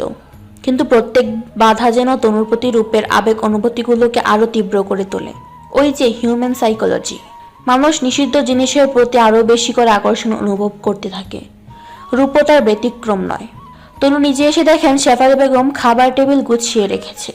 তনু সেখানে এসে তিনি তনুকে বলেন আদা দিয়ে কড়া করে চা বানাতে। খুব করে মাথা ধরেছে। তনুর হাতে চা না খেলে এখন তার চলবেই না। তনু রান্নাঘরে যাওয়ার সময় চোখ পড়ে টেবিলের ঝুড়িতে থাকা যমজ কমলালেবুর দিকে। তনু তার হাত থেকে নিয়ে নেয়। এটা তো আমিই খাবো, তাহলে আমার যমজ বাচ্চা হবে। আচ্ছা, বাচ্চা হলে দুজনেই আমার মতো হবে নাকি রূপের মতো? নিজে নিজে বলে নিজেই জিহ্বায় কামড় দিয়ে রান্নাঘরে চলে যায়। এদিকে তনু কিছু না বলে হাসতে থাকেন। রূপ পকেট থেকে ফোন বের করে অন্তরকে ফোন দেয়। 2 বার রিং হওয়ার পর অন্তর কল রিসিভ করে। রূপকে এক নাগারে কয়েকটা গালি দিয়ে নেয়, তারপর শান্ত হয়ে প্রশ্ন করে, এবার বল কি চাই তোর? গালি দেওয়া শেষ? কি চাই তাই বল। ক্রাশ তো ভাগিয়ে নিলি। দেখা করতে চাই। কি দরকার? হেল্প লাগবে তোর? পারবো না। ভার্সিটি ক্যাম্পাসে আয়, দেখা করি। পারবো না। তুই না আমার বন্ধু? অন্তর আর রূপ সামনাসামনি বসে আছে কফি নিয়ে। অন্তর বেশ কড়া গলায় বলে ওঠে, 7 দিনের মধ্যে আমার জন্য মেয়ে খুঁজে না দিলে তুই আমার বন্ধু না। পরে আর বন্ধুত্বের দোহাই দিতে পারবি না। রূপ দাঁত কেলিয়ে জবাব দেয়, মেয়ে দিয়ে কি করবি? প্রেম করব, বিয়ে করব ভেবেছিলাম। তনুকে নিয়ে সুইডেনে যাব হানিমুনে। শালা তুই সব আশায় পানি ঢেলে দিলি। কল্পনাও করিস না। তাহলে শুধু পানি না, কেরোসিন ঢেলে আগুন লাগিয়ে দিব। ওকে, করছি না। অলরেডি বুকে যে আগুন লাগিয়েছি সেটা আগে নেভানোর ব্যবস্থা কর। এবার মেয়ে খুঁজে দে, বিয়ে করব। রূপ পকেট থেকে ফোন বার করে একটা মেয়ের ছবি আর নাম্বার ধরিয়ে দেয়। মামুনি দেখতে বলেছিল, পটিয়ে ফেল। আমি পৌঁছানোর আগে বিয়ে করে নে, নয়তো দেখা গেল তুই চিরকুমারী থেকে গেলি। কথাটা বলে রূপ হাসতে শুরু করে। অন্তর দাঁত কটমট করতে করতে বলে, এই জন্য ডেকেছিস? আরে না, মজা করছিলাম। আচ্ছা অন্তু, তোদের ভার্সিটিতে সায়েন্স ল্যাব আছে না? আমার কিছু দরকার ছিল, হেল্প করতে পারবি? আরে গবেট, আমি কি সায়েন্সের টিচার নাকি? সায়েন্সের সও জানি না, কি হেল্প করব? তাতে কি, টিচার তো। আমার হেল্প চাই মানে চাই। কেমনি কি করবি তা তুই জানিস। কিন্তু হেল্পটা কি? রূপের কপালে বিন্দু বিন্দু ঘাম ঝরছে। কলেজ ক্যান্টিন থেকে বার হতেই রূপ আর অন্তর মুখোমুখি হয় তনু এক বন্ধুর সাথে ক্যান্টিনে ঢুকছে। রূপকে দেখে তনুর মুখটা যতটা ঝলমলে হয়ে উঠেছিল, অন্তরকে দেখে ততটাই মলিন হয়ে ওঠে। লজ্জায় মাথা নিচু করে নেয়। অন্তর ব্যাপারটা বুঝতে পেরে নিজেও লজ্জা পায়, সেখান থেকে চলে যায়। অন্তর চলে যাওয়ার পর তনু রূপের কাছে আছে। আমার বর কি আমাকে চোখে হারাচ্ছে? না তো, আমি তো আজকাল বউ ছাড়া পৃথিবীর সবকিছু চোখে দেখি। তো কি চাই এখানে? আমার যমজ বাচ্চা চাই। ছি, কি নোংরা। যমজ কমলালেবু খেলে তো আর যমজ বাচ্চা হয় না। বাচ্চার জন্য আগে বাচ্চার বাবাকে লাগে। ছি, কি নোংরা। তনু রূপকে মুখ ভেচি করে সেখান থেকে চলে যায়। রূপ চলে যায় অন্তরের পেছন পেছন। কাজটা খুব জরুরি। সন্ধ্যায় আঞ্জুরা বানু একা একা ঘরে বসে আছে। আজ ঘরের আলোটাও জ্বালায়নি। তনু ঘরে এসে অন্ধকার হাতের লাইটটা জ্বালিয়ে দেয়। তুমি ঘর এমন অন্ধকার করে রেখেছো কেন মা? ভালো লাগছে না। তোমার কি মন খারাপ মা? কি চাই তোর? চা করেছি তোমার জন্য, খাবে না? আদা দিয়ে মশলা চা বানিয়েছি, নাও। তিনি আর কিছু বলেন না। তনু মায়ের পাশে বেড সাইড টেবিলটাতে চায়ের কাপ রেখে দেয়। তনু চলে যেতে নিলে তিনি তনুকে পেছন থেকে ডাক দেয়। তনু, এখানে বস। মার হঠাৎ এমন আধুরে কণ্ঠ শুনে তনু বেশ খুশি হয়। একরকম ছুটে গিয়ে মায়ের কাছে বসে। তনু, জানিস আজকে তোর বাবার জন্মদিন। তোর বাবা বেঁচে থাকলে আজকে আমাকে বাইরে নিয়ে যেত ফুচকা খেতে। তনু হাত দিয়ে মাথা চুলকায়। কই, জানি না তো, তুমিও তো কখনো বলনি বাবার জন্মদিন। দিনটা খুব স্পেশাল ছিল একটা সময়। এখন নেই। তিনি তনুর দিকে তাকান। তুই দেখতে বাবার মতো হলেও স্বভাবগুলো একদম মায়ের মতো হয়েছে। চঞ্চল, জেদি, একগুঁয়ের সঙ্গে কৌতূহলী। তনু অবাক হয়ে বলে, কই মা, তুমি তো শান্ত, ভীষণ শান্ত। আঞ্জুরা বানু নিজেকে সামলে নেন। তোর বাবা একটা সময় আমাকে খুব ভালোবাসতো। তোর বাবা এখানে এসেছিল তোর নানা ভাইয়ের কাছে। তোর নানা ভাইয়ের অফিসে চাকরি করত। তারপর ভালো লাগা, ভালোবাসা, আমাদের বিয়ে। বড় ভাইজান অবশ্য বিয়েটা একবারের বিপক্ষে ছিল। আমি তো তোর মধ্যে জেদি ছিলাম। সবার বিপক্ষে গিয়ে তোর বাবাকে বিয়ে করেছিলাম। তনু মুচকি হেসে উত্তর দেয়। তারপর আমাকে পেয়ে বড় মামাও হয়তো খুশি হয়ে যায়। হুম, তারপর তুই নোস, তারপর আমার ব্যর্থতা। আমি কেন নই? গল্পে তো এমনটাই হয়। জীবন গল্প নয়, পৃথিবীর সবচাইতে কষ্টের মুহূর্তগুলো হলো ভালোবাসার মানুষের কাছে হওয়া অবহেলার সময়গুলো। আর সেই সময়টাই তো তুই। আঞ্জুরা বানু তনুকে চলে যেতে বলেন। তনু আলো নিভিয়ে নিচে চলে আসে। আজ সকাল থেকে বাড়িতে ভালো মন্দ রান্না চলছে। আজ তনু ছোট মামা দেশে ফিরবে। রান্না করছে আঞ্জুরা বানু আর শেফালি বেগম। তনুর ছোট মামি সারাদিন ঘর থেকে বার হয়নি। তিনি বাপের বাড়ি চলে যেতে চান, তবে কেউ তাকে যেতে দেয়নি। তনু আজ অবধি ছোট মামা আর ছোট মামির সম্পর্কটা বুঝে উঠতে পারে না। স্বাভাবিক স্বামী স্ত্রীর সম্পর্ক তো মনে হয় না। সন্ধ্যা নাগাদ তিনি বাড়ি ফিরে আসেন। রূপের ছোট চাচা সাফায়েত স্বভাবত বেশ শান্ত, খুব কম কথা বলেন। বাড়ির সবাই তার আশাতে বেশ খুশি হয়। তিনি সবার জন্য কিছু না কিছু হাতে করে নিয়ে এসেছেন। রাতের খাবারের শেষে তিনি বেশ দ্বিধাদ্বন্দ্বের সাথে নিজের ঘরে যান। এই গোটা সময়টুকুতে তিনি একবারও নিজের স্ত্রীর মুখ দেখেননি। ঘরে তার স্ত্রী মানে রূপের চাচি বসে আছেন। সাফায়েত সাহেব ঘরে যেতে রূপের চাচি বিছানা থেকে উঠে দাঁড়ায়। বালিশ কাঁথা নিয়ে রওনা হয় স্টাডি রুমের দিকে। সাফায়েত সাহেব বাধা দেন। যেতে হবে না। হবে হবে বললাম তো যেতে হবে না। হবে হবে এত অভিমান করতে নেই নীলু। ভালো তো বাসেন না, মানবিমানে পরোয়া করছেন কেন? দরকার নেই। দরকার আছে, আমার দায়িত্ব তুমি। শুধু দায়িত্ব? বিয়ে 8 বছর হতে চললো, সংসার কি জিনিস বুঝলাম না। না পেলাম স্বামীকে, না পেলাম সন্তানের সুখ। এমন জীবন কোনো মেয়ে চায় শুনি? আমি আমার অতীতটাকে ভালোবাসি। আর আমাকে? আমি তো বর্তমান। সরুন, আমি চলে যাব ঘর থেকে।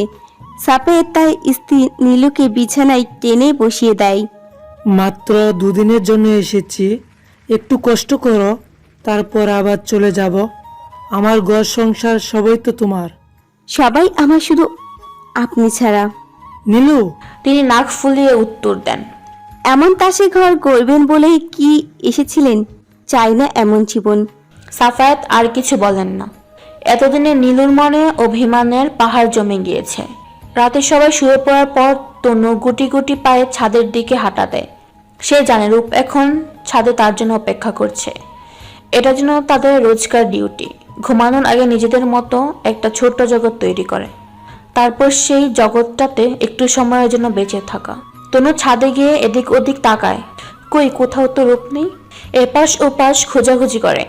অন্ধকারের মাঝে দেখতে পাচ্ছি না ঠিক মতো, তাই আলো জ্বালাতে হবে বলে পেছন ফিরতে রূপ তনুকে জড়িয়ে ধরে। তনু বেশ ভয় পেয়ে যায়। ভয় পেলি তনয়া? না, শুধু বুক ধরপড় করছে। কোথায় দেখি? না, দেখতে হবে না। ওকে, দেখলাম না। কি ঢং, ঠিক ছোট মামার মতো। এখানে চাচ্চু এলে কোথা থেকে? কেন, দেখো না ছোট মামা কেমন করে ছোট মামিকে। মামি খুব কষ্ট পায়। ছোট চাচ্চু কাউকে একটা ভালোবাসতো, বাড়ির সবাই তাকে জোর করে ছোট মাম্মির সাথে বিয়ে দিয়ে দেয়। চাচ্চুর সেখানে একটু প্রবলেম, হয়তো মানিয়ে নেবে। আর কবে মানবে শুনি?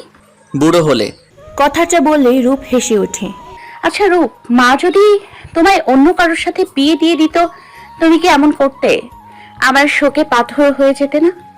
নতুন বউকে ভালোবাসতে না? পাগল নাকি? বিয়ের পর দিনই বউয়ের সাথে ঠিক করতাম কয়টা বাচ্চা নেব, আর বিয়ের দিন ঠিক করতাম হানিমুনে কোথায় যাওয়া যায়। তোকে তো আমার মনেও পড়তো না। রূপের বাচ্চা? বাচ্চা হয়নি তো এখনো হবে। ধ্যাৎ। তনু, আমি কিন্তু আজকে স্মোক করিনি, তুই চাইলে আমাকে চুমু খেতে পারিস। বারান্দায় রেলিং ধরে দাঁড়িয়েছিলেন একটি মেয়ে। লাফ দেওয়ার প্রস্তুতি নিচ্ছিলেন তিনি। ঠিক যখন লাফ দিতে যাবেন তখনই কেউ যেন তার হাতটা টেনে ধরে। তিনি বেশ বিরক্ত নিয়ে পেছনে ফিরে তাকান। একটা লম্বা শ্যামবর্ণের ছেলে তার হাত ধরে আছে। তিনি বেশ বিরক্তের সাথে বলে ওঠেন, আপনি কি চাই? ছাড়ুন, আমি লাভ দিব। জীবনের প্রথম চাকরির ইন্টারভিউ দেওয়ার জন্য বসে আছে তন্ময়। গ্রামের সহজ সরল সাদামাটা ছেলে তন্ময়। কলেজের এক পরিচিত টিচার রেফারেন্সে এত দূরে আসা। চাকরিটা তার প্রয়োজন। তন্ময় ওয়েটিং রুমে বসে বসে অপেক্ষা করছিল তার ডাক পড়ার। এমন সময় হঠাৎ করেই একটা মেয়ে ছুটে এসে দুম করে তাকে প্রশ্ন করে বসে। আচ্ছা শুনুন, 5 তলা থেকে লাফ দিয়ে কি মরে যাওয়া যায়? তন্ময় মেয়েটার দিকে তাকায়, পা থেকে মাথা পর্যন্ত চোখ বোলায়।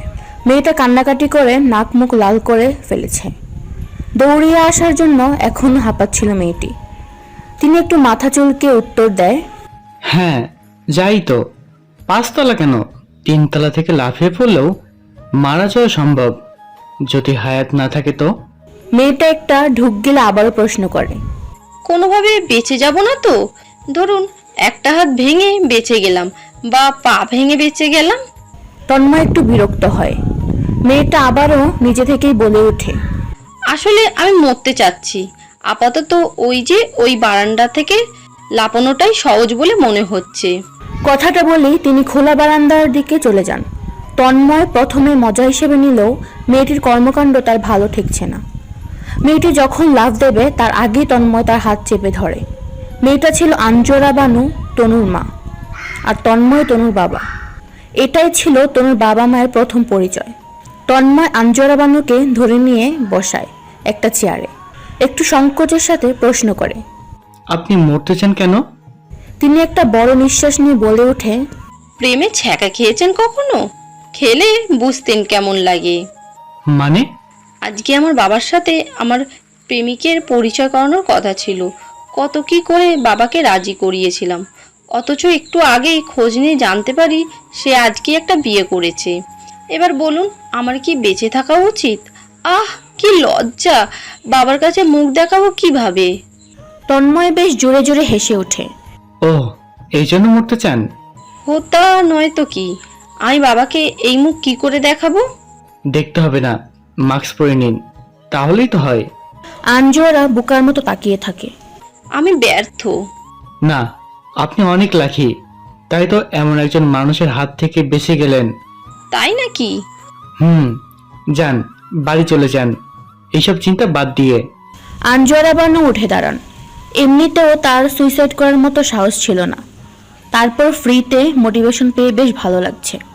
আঞ্জরা উঠে দাঁড়ায়, তন্ময়কে উদ্দেশ্য করে বলে, আপনি কে? এখানে কি করছেন? হাতের ফাইলটা লক্ষ্য করে নিজ থেকেই বলে ওঠে, চাকরি করতে এসেছেন? এখন আপনি বাড়ি চলে যান। আঞ্জরা তন্ময়ের হাত থেকে ফাইলটা নিজের কাছে নিয়ে নেয়। তারপর তন্ময়কে উদ্দেশ্য করে বলে, আপনি আমায় হেল্প করেছেন, আমিও আপনার হেল্প করব। কথাটা বলে তন্ময়ের হাতে একটা ফোন নম্বর দিয়ে ছুট লাগায়। তন্ময় এদিক সেদিক দেখেও আর মেয়েটিকে খুঁজে পায় না। তন্ময় বেশ ঘাবড়ে যায়। ফাইলটাতে তার সব সার্টিফিকেটগুলো আছে, একজন মানুষের সারা জীবনের সম্বল। তন্ময় এদিক সেদিক খোঁজাখুঁজি করে। বেশ অনেকক্ষণ খোঁজাখুঁজির পরেও মেয়েটির দেখা পায় না। হুট করেই তার মনে পড়ে মেয়েটি তো তাকে একটা নাম্বার দিয়েছিল। তন্ময় পকেট থেকে ফোন বার করে নাম্বারটাতে ডায়াল করে। না, ফোনটা তুলছে না। তন্ময়ের কপালে বিন্দু বিন্দু ঘাম জমেছে। চিন্তায় সে ঘামতে শুরু করেছে। না জানে কোন ফাঁদে পড়ল সে। এইসব ছাইপাশ চিন্তা করতেই হাতের ফোনটা বেজে ওঠে। সেই নাম্বার থেকে ফোন এসেছে। তন্ময় ফোনটা রিসিভ করে বেশ রাগারাগি করতে থাকলো। অপর পাশ থেকে আঞ্জুয়ারা বানু তন্ময়কে শান্ত হতে বলে, ইন্টারভিউ রুমে ডেকে পাঠায়। তন্ময় সেখানে গিয়ে তো অবাক, মেয়েটি সেখানেও। ইন্টারভিউ রুমে গিয়ে তন্ময় প্রথম পরিচিত হয় আঞ্জুয়ারা বানুর সাথে। সে ছিল এই অফিসের মালিকের একমাত্র মেয়ে। পরিচয় পালা আস্তে ধীরে বাড়তে থাকে। একটু একটু করে দুজনেই তলিয়ে যায় ভালোবাসার সমুদ্রে। আঞ্জুয়ারা আর তন্ময়ের সম্পর্কটা প্রথমে কেউ মানতে না চাইলেও পরে সবাই মেনে নেয়। গড়ে ওঠে তাদের একটি সুখের সংসার। এইসব এত শত কথা ভাবতে ভাবতে আঞ্জুয়ারা বানুর চোখে জল আসেছে। সুখ তো আর সবার কপালে সহ্য হয় না, তার কপালেও সহ্য হয়নি। সকাল সকাল তনুর ডাক পড়ে ছোট মামার ঘরে। সাফায়াত সাহেবের ডাক পেয়ে তনু ছুটে লাগায়। সাফায়াত সাহেবের সাথে তনুর খুব কম কথা হয়েছে। তিনি তো জীবনের বেশিরভাগ সময় একা একা কাটিয়েছেন। তনুর মামার ঘরে যেতেই তিনি তনুকে নিজের কাছে বসিয়ে দেন। তনুর হাতে একটা প্যাকেট আর কিছু চকলেট দিয়ে বলেন, এটা আমার ভাগ্নির জন্য। তনু বেশ খুশি খুশি মনে সেটা হাতে নিয়ে উঠতে নিলে তিনি তনুর হাতে একটা সোনার চেইন ধরিয়ে দিয়ে বলে, এটা এই বাড়ির একমাত্র বউয়ের জন্য। তনু এবার বেশ বড়সড় রকম ধাক্কা খায়। এটা ছোট্ট ঢোক গেলে প্রশ্ন করে, বউ মানে? বউ মানে আমাদের রূপের বউ। তনুর মনের মধ্যে লজ্জা আর ভয় দুটিই কাজ করছে। তিনি তনুকে শান্ত করে বলেন, আমি সব জানি, ভয় পাস না। আমি শুধু চাই তোরা সুখে থাক। যে আগুনে আমি পুড়ছি সেই আগুনে যেন তোদেরকে ছুঁতে না পারে। তোর মাকে রাজি করানোর দায়িত্ব আমার। তনু চুপচাপ মামার কথা শুনছিল, মনে মনে খুশিও হচ্ছিল। সাফায়াত সাহেব তার খুশিতে ফোড়ন কেটে বলে, যাও রূপকে ডেকে দাও।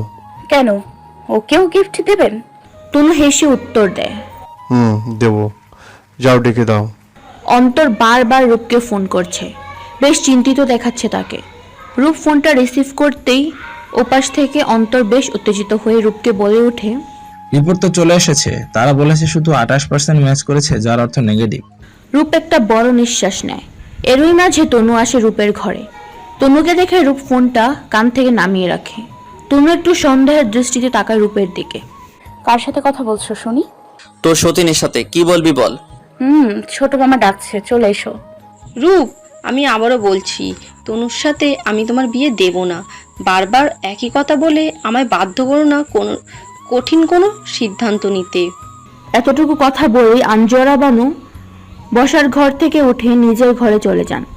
রূপ আর সাফায়াত সাহেব সেখানেই বসে আছেন। তনু আর রূপের বিয়েটা ইনডাইরেক্টলি সাফায়াত সাহেবের উদ্যোগেই হয়েছিল। সেদিন মামুনির আর তনুর কথোপকথনের পর রূপ বাড়ি থেকে বার হয়ে তার ছোট চাচা সাফায়াত সাহেবকে কল করেন, সবটা জানান তাকে। সাফায়াত সাহেব সেদিন রূপকে শুধু বলেছিল, যে কোনো কিছুর বিনিময়ে হোক নিজের ভালো থাকাকে কখনো বিসর্জন দিস না। ভালোবাসার মাঝেই তো ভালো থাকা। আজ সাফায়াত সাহেব ফিরে যাবেন তার কর্মস্থলে। যাবার আগে ভেবেছিলেন রূপ আর তনুর ব্যাপারটা বড় আপাকে জানিয়ে দেবেন, কিন্তু আঞ্জুয়ারা বানুর অসুস্থতা আর বিষণ্ণ মুখ দেখে তিনি বলতে চেয়েও কিছু বলতে পারেন না। হাজার হোক বড় আপা তো মায়ের মতো, আর একটু সময় নেই না হয়ে তনু রূপের ব্যাপারটা মেটানো যাবে। কিছুদিন যাবৎ আঞ্জুয়ারা বানুর শরীর মন কোনটাই ভালো চলছে না। আজকাল তার অতীতের কথা বড্ড বেশি মনে পড়ে অতীতে কাটানো ভালো সময়গুলোর কথা। তন্ময় তাকে বড্ড ভালোবাসত। বাড়ি থেকে পালানোর পর আঞ্জুয়ারা বানুর পরিবার আঞ্জুয়ারা বানুর মুখ দেখতে নারাজ ছিল। তবে তন্ময় সব সময় তাকে খুশি রাখার চেষ্টা করত। সব কিছু যেন স্বপ্নের মতো ছিল, কোথাও ভালোবাসার কমতি ছিল না। বিয়ের বছর পার হতে না হতে আঞ্জুয়ারা বানু জানান তিনি মা হতে চলেছেন। খবরটা পেয়ে তন্ময় আঞ্জুয়ারা যতটা না খুশি হয়েছিল তার চেয়ে বেশি খুশি হয়েছিল আঞ্জুয়ারা বানুর বাবা আর ভাই। সব রাগ অভিমান ভুলে তারা ছুটে এসেছিল তাদের প্রিয় আঞ্জুর কাছে। একমাত্র মেয়ে নিজের মাঝে লালন করছে ছোট্ট একটা প্রাণ, এর চেয়ে খুশির আর কি হতে পারে। তবে সবটা গল্পের মতো হলেও মাঝে ঘন কালো মেঘে বাসা বাঁধে। আঞ্জুয়ারা বানু তখন 7 মাস চলছিল। সেদিন বাহিরে খুব বৃষ্টি হচ্ছিল। তিনি অবশ্য তখন বাপের বাড়িতেই ছিলেন, তন্ময় অফিসে। বাহিরে বৃষ্টি দেখে হঠাৎ করেই তার সাত জাগে বৃষ্টিতে ভেজার। তন্ময় ফোনের ওপার থেকে এক নাগারে বারণ করেই যাচ্ছিল তাকে, এই সময় একদম ঠান্ডা লাগানো যাবে না। না মানে না। তন্ময় বেশ রাগারাগিও করছে, কিন্তু আঞ্জুয়ারা তো প্রথম থেকে একরোকা জিদ্দি। কে শুনে কার কথা। আস্তে ধীরে পা টিপে টিপে হাঁটা দেয় ছাদের দিকে। রূপ তখন 4 বছরের বাচ্চা। ফুপ্পিকে ছাদে দেখে যেতে সেও ছুট লাগায় পিছু পিছু। দুজন স্বাদ মতো ভিজে নেয় আষাঢ়ের প্রথম বর্ষণে। এবার বেশ শীত করছে, আবার বাহিরে ঝড়ও শুরু হয়ে গেছে। বৃষ্টির ব্যাগ যেন বেড়েই চলছে। এখন নিচে নামার পালা। দুজন ধরাধরি করে নামার সময় হুট করে পা স্লিপ করে আঞ্জু আর বানু দুম করে সিঁড়ি বেয়ে নিচে পড়তে থাকে। ছোট্ট রূপ সেখানেই ভয় পেয়ে কান্না করতে থাকে। বাহিরে প্রচণ্ড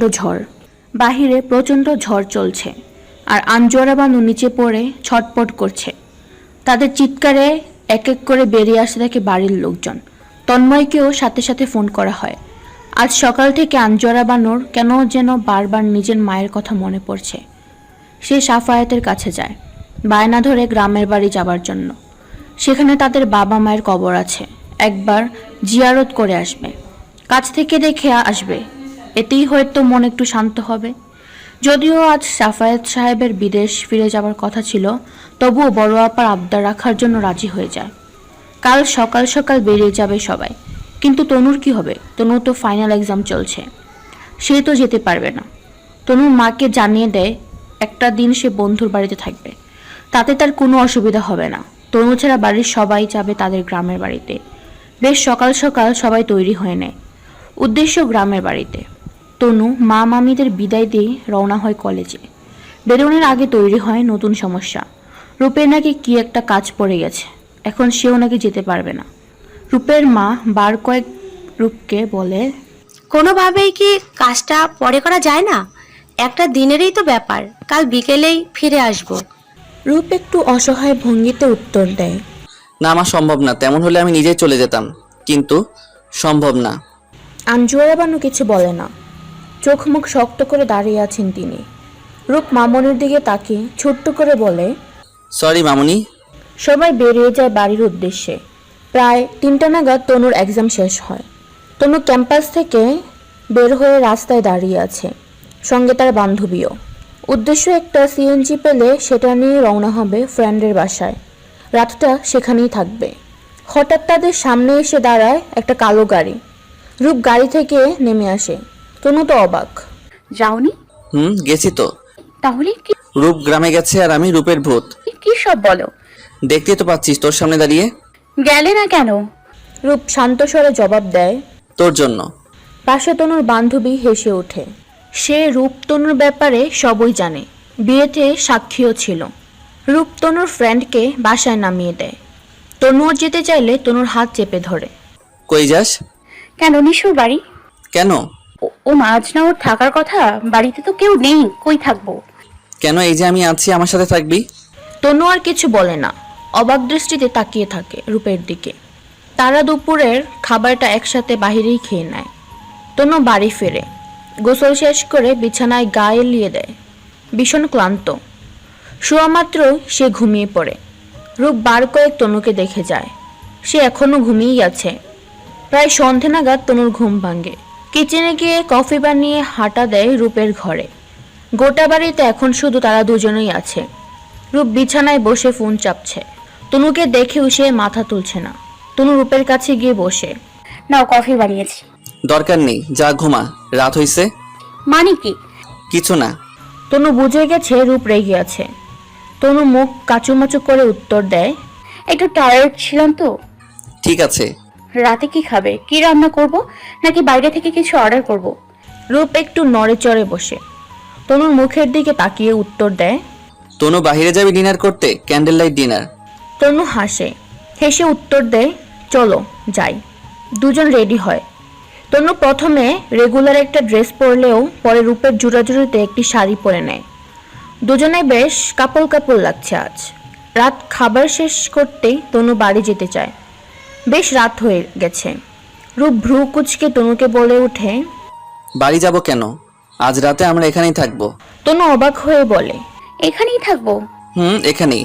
তনু একবার নিজের দিকে তাকায়, একবার রূপের দিকে তাকায়, তারপর প্রশ্ন করে, আর জামা কাপড় এইসব পরেই থাকবো নাকি? রূপ একটু বিরক্ত হয়ে উত্তর দেয়, দরকার নেই। খাবার শেষ করে রূপ আর তনু হাঁটা দেয় রুমের দিকে। তনু ঘরে ঢুকতে অবাক হয়ে যায়। কি সুন্দর ঘরটা, চারদিকে কি সুন্দর করে সাজানো। চারদিকটা কাঁচা ফুলের গন্ধে মোমো করছে। কিন্তু 1 মিনিট, তনু কিছু একটা মনে পড়তে রূপের দিকে চোখ বড় বড় করে তাকায়। রূপ লজ্জায় মাথা নিচু করে দাঁড়িয়ে আছে। তনু সকাল সকাল রূপকে না জানেই একা একা বাড়ি ফিরে আসে। মনে তার একরাশ অভিমান জমে রয়েছে। রূপ তখন ঘুমিয়েছিল, তনু কিছুক্ষণ রূপের ঘুমন্ত মুখের দিকে তাকিয়ে থাকে, তারপর হুড়মুড় করেই সেখান থেকে বেরিয়ে বাড়ি ফিরে আসে। বাড়ি এসে ফ্রেশ হয়ে নেয়, তারপর রওনা হয় ভার্সিটির উদ্দেশ্যে। তনু বাড়ি থেকে বের হওয়ার জন্য পা বাড়াতেই আগমন ঘটে আঞ্জুয়ারা বানু সহ পরিবারের সবার। তনু মাকে দেখে একরকম চমকে যায়। তিনি তনুকে দেখে একরকম রাগি চোখে তাকান তনুর দিকে, কপালে তার চিন্তার ভাঁজ। এত সকালে বাড়িতে কি করছো? তুমি বন্ধুর বাড়ি যাওনি? রাতে কোথায় ছিলে? রূপ কোথায়? তনু একটা দীর্ঘ নিঃশ্বাস নেয়, তারপর মাকে শান্ত গলায় বলে, রাতে বাড়িতে ছিলাম না, কিছুক্ষণ আগে ফিরেছি। রূপ বাড়িতে নেই। আঞ্জুয়ারা বানু একটি স্বস্তির নিঃশ্বাস ফেলে। আসলে রাতে রূপকে নিয়ে খুব বাজে একটা স্বপ্ন দেখেছি, তাই ভোর হতে না হতেই রওনা হয়ে গিয়েছি। আঞ্জুয়ারা বানু কথার মাঝে শেফালি বেগম ফোড়ন কেটে বলে, ননদিনের ওইটাকে ভোর বলে না, মাঝরাত বলে। মাঝরাতে সবাইকে ডেকে নিয়ে বাড়ি এসেছো, তোমার যেন তরেই সয় না। বাপরে বাপ। তনু আর কথা বাড়ায় না, রওনা হয়ে যায় ভার্সিটির উদ্দেশ্যে। তনুর মুখটা কেমন থমথমে হয়ে আছে। ব্যাপারটার দিকে সবাই খেয়াল না করলেও আঞ্জুয়ারা বানু ঠিকই খেয়াল করেছে। তবে কি রূপের সাথে কিছু হয়েছে? রূপ ঘুম থেকে উঠে বার কয়েক তনুর নাম ধরে ডাকাডাকি করে। তনুর কোনো সাড়া নেই। রূপ কিছুক্ষণ সেভাবেই শুয়ে থাকে। হয়তো তনু ওয়াশরুমে গেছে, শাওয়ার নিচ্ছে। কিন্তু অনেকক্ষণ তনুর কোনো সারা শব্দ না পেয়ে রূপ বিছানা থেকে উঠে ওয়াশরুমের উকি দেয়। তনু তো সেখানেও নেই। বারান্দায় গিয়ে উকি দিলে দেখতে পায় সেখানেও তনু নেই। এবার রূপের টেনশন হতে থাকে, তনু কি তবে রাগ করছে? তনু তাড়াতাড়ি ফ্রেশ হয়ে নিচে নেমে আসে, রিসেপশনে গিয়ে চেক আউট করে নেয়। রিসেপশন থেকে শুনতে পায় তনু বাড়ি ফিরে গেছে। কথাটা তনু রিসেপশনে বলে গিয়েছিল, তারা যেন রূপকে জানিয়ে দেয়। রূপ দ্রুত বাড়ি চলে আসে। বাড়ি ফিরেই সবাইকে দেখে একরকম ধাক্কা খায়। তাদের তো রাতে ফেরার কথা ছিল, এত সকালে কি করছে? তাদের অনাকাঙ্ক্ষিত ফিরে আসা রূপের ভালো না লাগলেও মুখে একটা কৃত্রিম হাসি আনে। মামনিকে জড়িয়ে ধরে। এত তাড়াতাড়ি ফিরে এলে যে? তুমি ঠিক আছো তো আব্বা? ঠিক আছি। তুমি এত সকালে ফিরে এলে যে?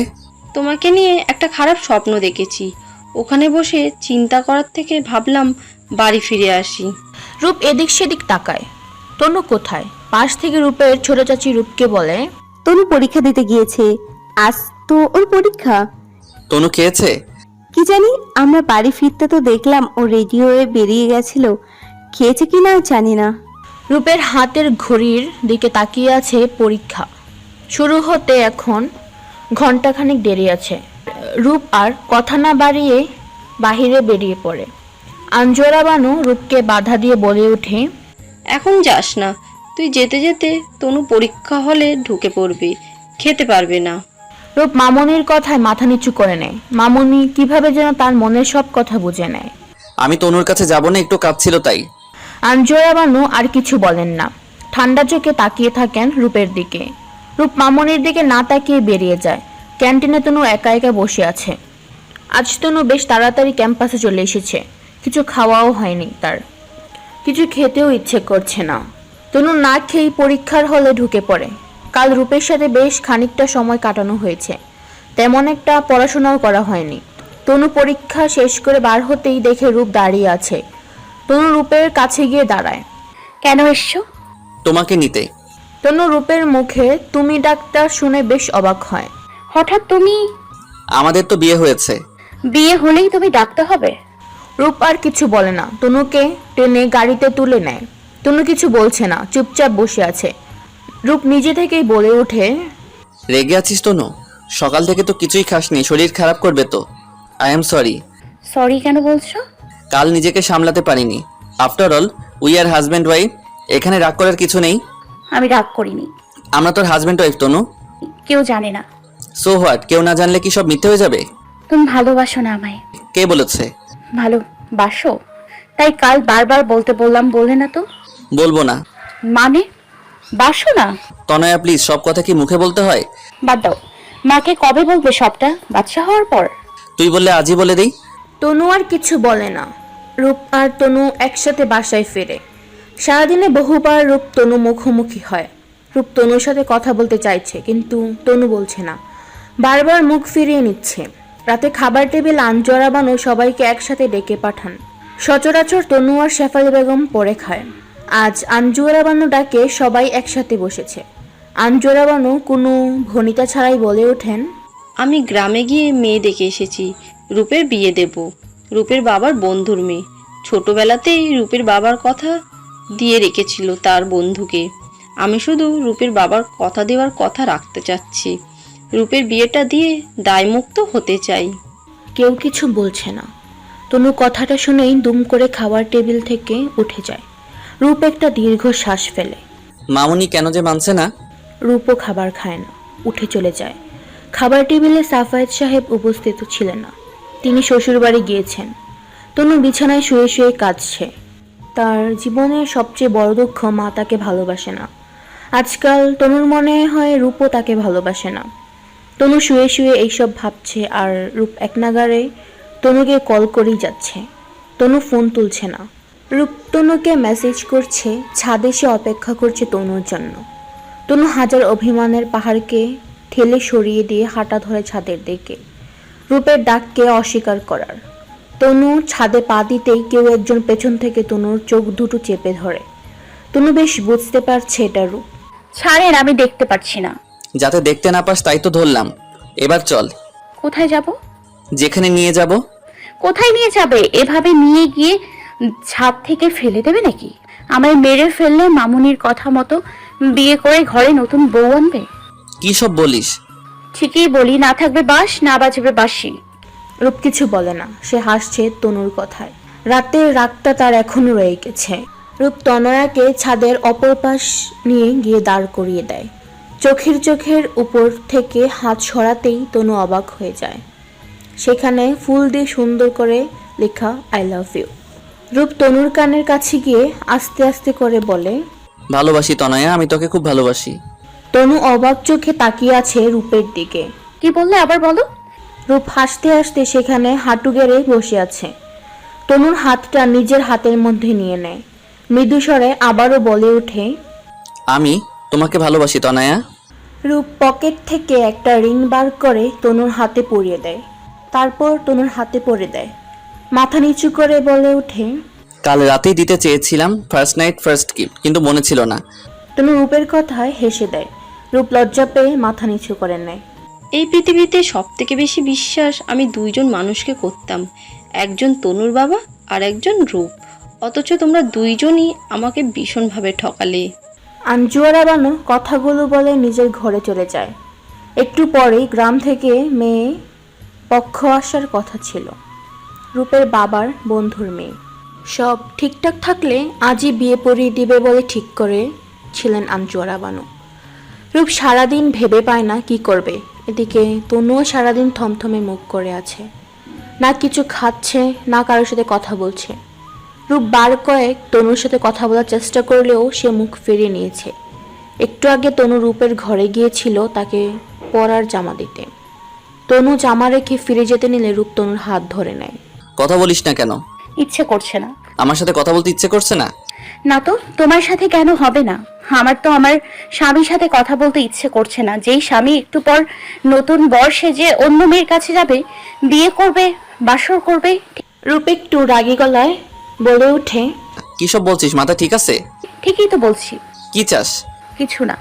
তনয়া, সংসার করতে চাই, সবার সামনে বুক ফুলিয়ে বলতে চাই তুমি আমার স্বামী। আমি বেঁচে থাকতে আমার স্বামীকে অন্য কারোর হতে দিব না। এমন লুকোচুরি সম্পর্ক চাই না আমি। তনু কথা বাড়ায় না। রূপের হাত থেকে নিজের হাতটা ছাড়িয়ে নিয়ে হাঁটা দেয় নিজের ঘরের দিকে। রূপ বিছানায় বসে পড়ে। বেশ কিছুক্ষণ এভাবেই কেটে যায়। একটু আগে অবশ্য শেফালি বেগম রূপকে তাড়া দিয়ে গিয়েছে, তবে রূপের কোনো হেলদোল নেই। এবার আঞ্জুয়ারা বানুর আগমন ঘটে। রূপকে এভাবে বসে থাকতে দেখে বেশ রাগারাগি করে। রূপ এবার ভীষণ রেগে যায়। প্রথমবারের মতো মামুনির চোখে চোখ রাখে। মামুনি, আমি বিয়ে করতে পারবো না। আঞ্জুয়ারা বানু ভনিতা না করেই উত্তর দেয়, বলেছি না তনুর সাথে তোমার বিয়ে আমি দেব না। আমি অলরেডি তনুকে বিয়ে করে ফেলেছি। মজা করছো? না, সত্যি বলছি। অনেক তো হলো লুকোচুরি। মাথা ঠিক আছে তোমার রূপ? আমি তনয়াকে বিয়ে করেছি মামুনি। তনয়া আমার বিবাহিত স্ত্রী। এক স্ত্রী থাকা অবস্থায় আমি আরেকজনকে বিয়ে করতে পারবো না। কি সব বলছো? এখন কি তোমাকে কাবিননামা দেখাবো? তাহলে বিশ্বাস করবে? এবার আঞ্জুয়ারা বানু ধপ করে বিছানায় বসে পড়ে। রূপ যে মজা করছে না তা সে বেশ বুঝতে পারছে। রূপ, আমি তো তোমার ভালোর জন্যই বলেছিলাম তনুর থেকে দূরে থাকতে। আই এম সরি মামুনি, আমি তোমায় ভালোবাসি, ঠিক তেমন তনুকেও ভালোবাসি, ওকে আর কষ্ট দিতে পারবো না। আঞ্জুয়ারা বানু অবাক চোখে তাকিয়ে আছে রূপের দিকে। অনেকক্ষণ দুজনেই চুপ। আঞ্জুয়ারা বানু মৌনতা ভেঙে রূপকে বলে ওঠে, এই পৃথিবীতে সব থেকে বেশি বিশ্বাস আমি দুইজন মানুষকেই করতাম, একজন তনুর বাবা আর একজন তুমি রূপ। অথচ তোমরা দুজনই আমাকে ভীষণভাবে ঠকালে। আই এম সরি মামুনি। তোমাকে ইটস ওকে বলার মতো কোনো কাজ তুমি করোনি রূপ। কথাটা যেন রূপের বুকে গিয়ে বাঁধল।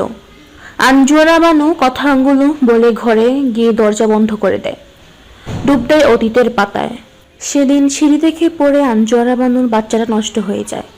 সেদিন তন্ময় খুব রাগ করেছিল, সাথে খুব কষ্টও পেয়েছিল। তন্ময় যেন একদম চুপ করে গিয়েছিল। আঞ্জুয়ারা বানু তন্ময়কে কেঁদে কেঁদে বলেছিল, তুমি কি আমার ভালোবাসো না? আমি সত্যি সরি। তন্ময় আঞ্জুয়ারা বানুর মাথায় ছোট্ট করে চুমু খেয়ে বলেছিল, ইটস ওকে। তবে সত্যি কি সব ওকে ছিল? আঞ্জুয়ারা বানু বেশ অসুস্থ হয়ে পড়ে, মানসিকভাবেও আবার শারীরিকভাবেও। তখন আঞ্জুয়ারা বানুর এক কাজিন মারিয়াকে আনা হয় বাড়িতে তার দেখাশোনা করার জন্য। কিছুদিন থাকার পরে সে চলে গেলেও তার প্রভাব আঞ্জুয়ারা বানুর সংসারটাকে কতটা প্রভাবিত করেছিল তা তিনি তখন বুঝতে পারেননি। বেশ কিছুদিন কেটে যায়। আঞ্জুয়ারা বানুর মাঝে বেশ কিছু কমপ্লিকেশন দেখা যায়। সে হাজার চেষ্টা করে কিছুতেই কনসিভ করতে পারছিল না। তাদের মাঝে দূরত্ব বাড়তে থাকে। ধীরে ধীরে তন্ময় বিহেভিয়ারও কেমন যেন বদলে যেতে থাকে। সে আগের কেয়ার ভালোবাসা কিছুই যেন নেই। আঞ্জুয়ারা বানু তখন বাবার বাড়িতেই থাকতো। তন্ময় মাঝে মাঝে আসতো। বেশিরভাগ সময় সে নিজের বাড়িতেই থাকতো। বছরখানেক এভাবেই কেটে যায়।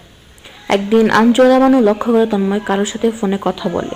তন্ময়কে তার কাছে আসতে বললেও সে তার প্রিয় আঞ্জুকে ইগনোর করতে থাকে। একদিন আঞ্জুয়ারা বানু কাউকে কিছু না বলেই তন্ময় গ্রামের বাড়ি চলে যায়। তন্ময় তখনও গ্রামেই ছিল। তন্ময় ছোটবেলা থেকে তার মামা মামির কাছে মানুষ। আঞ্জুয়ারা বানু সোজা পৌঁছে যায় তন্ময়ের মামা বাড়িতে। আঞ্জুয়ারা বানু বাড়ির ভেতরে ঢুকতেই দেখে দোলনায় 1-1.5 মাসের দুটো ছোট্ট ফুটফুটে যমজ বাচ্চা দুলছে। আঞ্জুয়ারা বানু কাছে যেতেই একটা বাচ্চা আঞ্জুয়ারা বানুকে দেখে কান্না শুরু করে দেয়। বাচ্চার কান্না শুনে ভেতর থেকে দৌড়ে আসে মারিয়া। মারিয়া বাহিরে এসে আঞ্জুয়ারা বানুকে দেখে ভূত দেখার মতো চমকে যায়, মাথাটা নিচু করে নেয়। একটু পর তন্ময়ও বেরিয়ে আসে। আঞ্জুয়ারা বানু যা বোঝা হয়ে গেছে। ছুটে তন্ময়ের কাছে যায়, ছু মেরে তন্ময়কে কলারটা চেপে ধরে। কেন করলে এমন? কেন ঠকালে? বেঈমান, বিশ্বাসঘাতক! তোমায় সব দিয়েছি আমি। তন্ময় আঞ্জুয়ারা বানুর হাতটা নিজের হাতের মধ্যে চেপে ধরে ছোট্ট করে বলে ওঠে, সরি তাঞ্জু, আমি শুধু বাবা হতে চেয়েছি, যা তুমি দিতে পারোনি। তোমার চাওয়াটাই সব? আমার ভালোবাসা তার কি কোনো দাম নেই?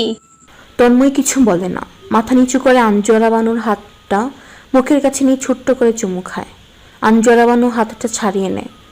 মারিয়ার কাছে গিয়ে গাল বরাবর একটা থাটিয়ে চড় মারে। প্রচণ্ড আগে মারিয়ার গলা চেপে ধরে। কেন করলি এমন? আমি তো তোকে আমার দুঃসময়ের বন্ধু ভেবেছিলাম, তুই তো আমার সুসময়ের কাল হয়ে দাঁড়ালি। ততক্ষণে গোটা বাড়ির লোকজন জড়ো হয়ে গিয়েছে। মারিয়াকে আঞ্জুয়ারা বানুর কাছ থেকে সরিয়ে নেয় তন্ময়ের মামি। তন্ময়ের মামি বর্জ্যের মতো গর্জে ওঠে আঞ্জুয়ারা বানুর উপর। কি ভেবেছোটা কি তুমি? বাজা মেয়ে মানুষ, একটা বাচ্চার জন্ম দিতে পারো না আর এসেছো কোমর দেখাতে? অনেক দেখেছি তোমার তেজ। আমার ছেলের বউ আর নাতনিদের দিকে চোখ তুলেও তাকাবে না বলে দিলাম। বেরিয়ে যাও বাড়ি থেকে। আঞ্জুয়ারা বানু সেখানেই বসে হাউমাউ করে কান্না করতে থাকে। তন্ময় যেন সেখানেই জমে গিয়েছে। একটু পর আঞ্জুয়ারা বানু নিজেকে সামলে নেয়। তন্ময় তার কাছে এসেছে, হাত ধরে ওঠানোর চেষ্টা করছে। আঞ্জুয়ারা বানু তন্ময়ের হাত সরিয়ে নেয়, চোখ মুখ শক্ত করে উঠে দাঁড়ায়। তারপর কোনো কথা না বলেই সেখান থেকে বেরিয়ে যেতে থাকে। তন্ময় পেছন থেকে দাঁড়িয়ে বলে ওঠে, তাই আই এম সরি তাঞ্জু, আমি শুধু বাবা হতে চেয়েছিলাম। আঞ্জুয়ারা বানু হাসে, সব কষ্ট চেপে নিয়ে উত্তর দেয়, হয়েছে তো, দেখো তুমি এই দুইটা ছোট ফুটফুটে মেয়ের বাবা। তোমার ইচ্ছে পূরণ হয়েছে। তনয়, স্ত্রী সন্তান নিয়ে সুখে থাকো। আমাকে ভুলে যাও, আমার ছায়াও আর তুমি দেখতে পাবে না। দূরে মারিয়া দাঁড়িয়ে হাত জোর করে ক্ষমা চাইতে থাকে বোনের কাছে। আঞ্জুরা বানু তাকেও হাসি মুখে উত্তর দেয়, তোর কোনো দোষ নেই। দোষ তো আমার ভিত্তিহীন তাসের ঘর তৈরি করেছিলাম, সামান্য ঝড়ে ভেঙে গেছে। তনয়, আমি বাজা নই। তুমি একটু অপেক্ষা করতে পারতে, হয়তো সবটা ঠিক হয়ে যেত। আঞ্জুরা বানু আর এক মুহূর্ত সেখানে দাঁড়ায় না, সোজা বাড়ি চলে আসে। আঞ্জুরা বানু এখন 2 মাসের অন্তঃসত্ত্বা ছিল, তবে ব্যাপারটা সে তন্ময়কে জানায় না। বাড়ি এসে তন্ময় মারিয়া এইসব কাণ্ড সে বাবা আর ভাইদের জানায়। সব শুনে রূপের বাবা পারলে তন্ময়কে সেখানেই পুঁতে ফেলবে। এমন একটা অবস্থা আঞ্জুরা বানু স্পষ্টভাবে জানিয়ে দেয়, তন্ময়ের কোনো ক্ষতি করতে চাইলে তারা বোনের মরা মুখ দেখবে। তন্ময় বার কয়েক আঞ্জুরা বানুর সাথে দেখা করতে চাইলেও সে দেখা করেনি। সব যেন সেখানেই থমকে যায়। এত মানসিক চাপ আর ধকল আঞ্জুরা বানু সহ্য করতে পারে না। এই বাচ্চাটাও মিসক্যারেজ হয়ে যায়। আঞ্জুরা বানুর জীবনটা যেন সেখানেই থমকে যায়। তবে তার অন্ধকার জীবনে একটু আলো ছিল রূপ। ভাইয়ের একমাত্র ছেলে হওয়ায় আঞ্জুরা বানু রূপকে প্রচণ্ড ভালোবাসত। তবে এইসব ঘটনার পর যেন রূপের প্রতি তার ভালোবাসা কয়েক গুণ বেড়ে যায়। রূপ তার একাকী অন্ধকার জীবনে একটু আলো। ছোট রূপও ফুপ্পিকে খুব ভালোবাসত। মাঝে কেটে যায় কয়েকটি বছর। হঠাৎ একদিন আঞ্জুরা বানুর ফোনে একটা রং নাম্বার থেকে কল আসে। কলটা রিসিভ করতেই জীবনের সবচেয়ে ভয়ঙ্কর মুহূর্তের সম্মুখীন হন তিনি। একবার আসবে প্লিজ, শেষবারের মতো। আমার তোমার কাছে ক্ষমা চাওয়ার আছে, নয়তো আমি মরেও শান্তি পাবো না। তন্ময়ের এমন আকুতি চেয়েও ফেরাতে পারছে না আঞ্জুরা বানু। ভালোবাসায় যে বড্ড মায়া। তন্ময় গোটা পরিবার নিয়ে গ্রামে যাচ্ছিল। তার মামা গত রাতে হার্ট অ্যাটাক করে মারা যান। নিজের বলতে তন্ময়ের মামা আর মামি ছাড়া আর কেউ নেই। খবর পাওয়া মাত্র তন্ময় ভোর রাতে রওনা হয়ে যায় গোটা পরিবার নিয়ে। তন্ময় একাই যেতে চেয়েছিল, কিন্তু মারিয়া জোর করায় তাকেও নিয়ে যায়। হাইওয়ে ক্রস করতে যেতেই গাড়ি নিয়ন্ত্রণে হারিয়ে ধাক্কা খায় এক চলন্ত ট্রাকের সাথে। ঘটনাস্থল থেকে 4 জনকে শিফট করা হয় হাসপাতালে। একজনের স্পট ডেড আর তন্ময়ের মাথায় আঘাত লেগেছে, ইন্টারনাল ব্লিডিং হচ্ছে প্রচুর, হয়তো বেশিক্ষণ বাঁচবে না। হাসপাতাল থেকে তন্ময় আঞ্জুরা বানুকে ফোন করে। খবর পাওয়া মাত্র তিনি কিছু চিন্তা না করে হাসপাতালে রওনা হয়ে যান। হাসপাতালে পৌঁছে দেখে তন্ময় একটা বেঞ্চে বসে আছে। আঞ্জুরা বানুকে দেখে হাউমাউ করে কাঁদতে থাকে। তন্ময়ের মাথায় ব্যান্ডেজ করা।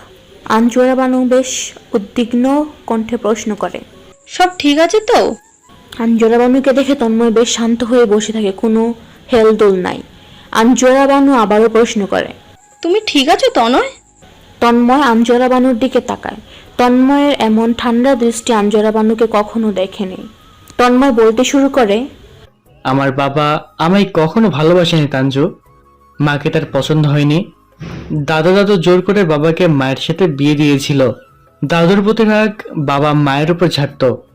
বাবা মাকে মারত, কথায় কথায় অপমান করত, আমাকেও করত। বাবা কখনো আমাদের ভালোবাসেনি। আমি কখনো দেখিনি বাবা আমার সাথে ভালো করে কথা বলেছে। আমার বন্ধুরা যেখানে তাদের বাবার সাথে কাটানো সুন্দর সময়গুলো শেয়ার করত, সেখানে আমি স্মৃতির পাতায় হাতে শুধু বাবার অবহেলা আর আমাকে দেওয়া আঘাতগুলো খুঁজে পেতাম। আমার বয়স যখন 11 বছর, তখন আমার মা মারা যায়। বাবার অত্যাচার সহ্য করতে পারিনি আমার মা। কথাগুলো বলার সময় তন্ময়ের গাল বেয়ে কয়েকটা ফোঁটা পানি মাটিতে পড়ে। তাঞ্জু, আমি বাবা হতে চেয়েছিলাম, পৃথিবীর সব থেকে ভালো বাবা। আমার চাওয়ার মধ্যে তো কোনো পাপ ছিল না, তবে আমি সেই চাওয়া পূরণ করার জন্য পাপ করেছি। তোমার সাথে অন্যায় করেছি, আমি ক্ষমা করে দাও তাঞ্জু। তন্ময় কেঁদে দেয়। আঞ্জুরা বানু তন্ময়কে ঠিক কি বলে সান্ত্বনা দেবে বুঝে উঠতে পারেন না। কিছুক্ষণ চুপ থেকে আবারও প্রশ্ন করে, তুমি ঠিক আছো? তন্ময় আবার হাউমাউ করে কেঁদে ওঠে। আঞ্জুরা বানু কি বলবে বুঝতে পারছে না। তাঞ্জু, আমি এমন হতভাগ্য পিতা যার কাছে নিজের সন্তানকে দাফন কাফন করানোর মতো সময় নেই। আঞ্জুরা বানু চমকে ওঠে, তন্ময়ের হাত চেপে ধরে। কি হয়েছে তনয়? সবাই ঠিক আছে তো? তন্ময় একটা ঢুক গেলে। আমার এক মেয়ের লাশ ভিতরে আছে, আর এক মেয়ে আইসিইউতে আছে।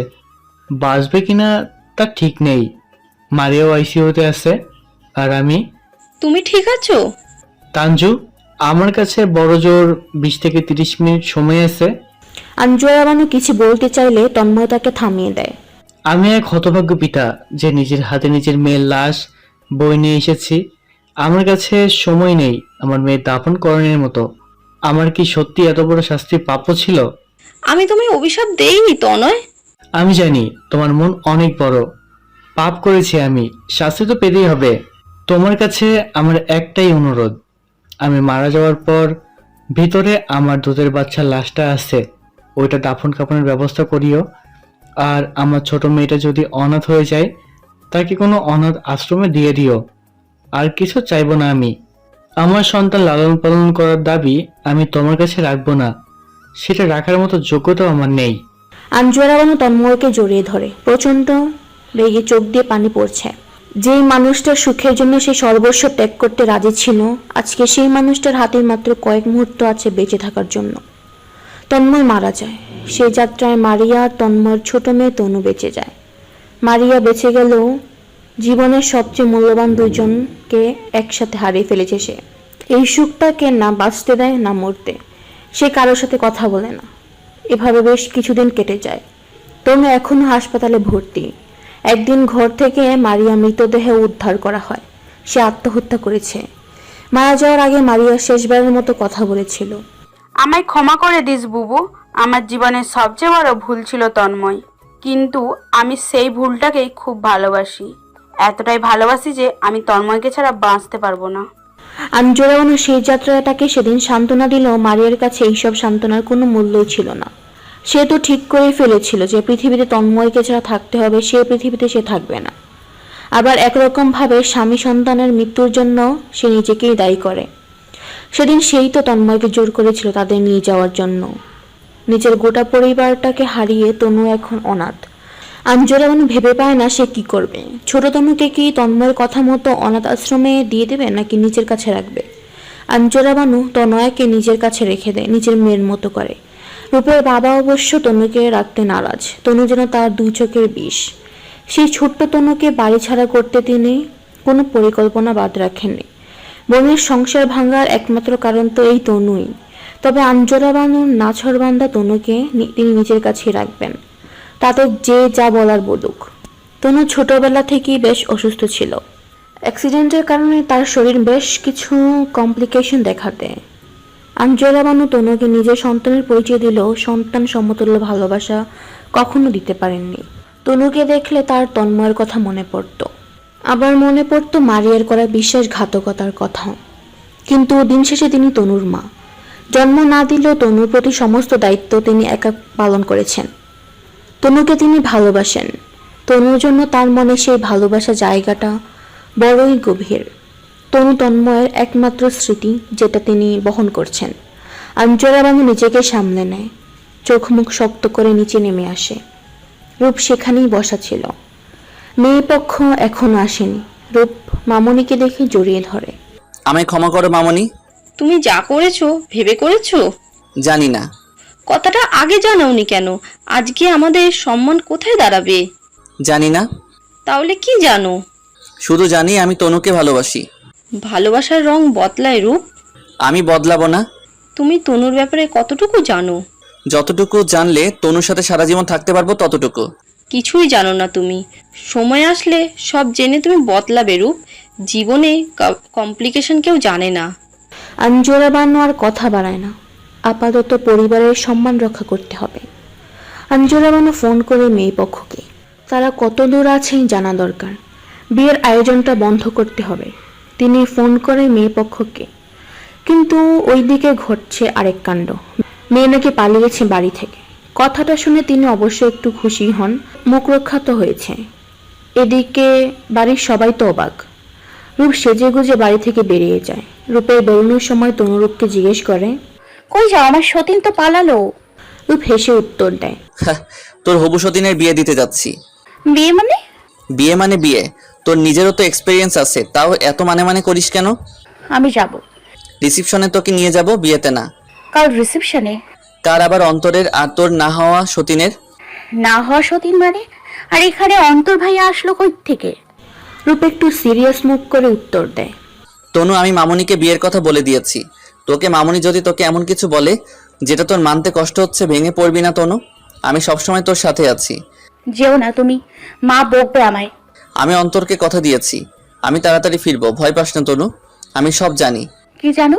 রূপ আর কথা বাড়ায় না, দ্রুত পায়ে বেরিয়ে যায়। বাবার দেওয়া কথা তার রাখতে হবে। আবার এদিকে পরিস্থিতিও ভালো নয়, তাড়াতাড়ি ফিরতে হবে, তাকে যে কোনো সময় ঝড় আসতে পারে।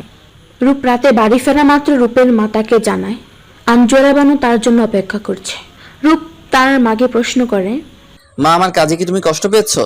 শেফালি বেগম একটু সময় নিয়ে উত্তর দেয়, তোমার বাবা তনুকে পছন্দ করতো না, তবে আমার তনুকে নিয়ে কোনো সমস্যা নেই। তবে কষ্ট আমি পেয়েছি এটা জেনে যে আমার ছেলে আমাকে না জানিয়ে বিয়ে করে ফেলেছে। ছেলের বিয়ে নিয়ে মায়ের অনেক ইচ্ছে থাকে, স্বপ্ন থাকে। সরি মা। তনুকে ছেলের বউ হিসেবে আমার মানতে সত্যিই কোনো সমস্যা নেই, তবে তুই অন্যায় করেছিস রূপ।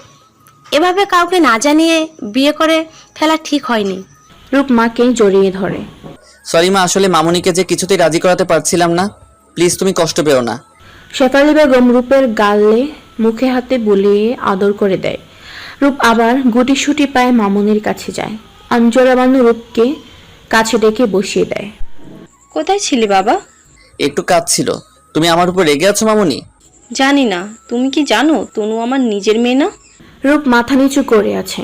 আঞ্জুরা বানু আশা করেছিল রূপ হয়তো চমকাবে, হয়তো অবাক হয়ে রিয়েক্ট করবে, কিন্তু রূপ কোনো রিয়েক্ট করে না, চুপচাপ আছে।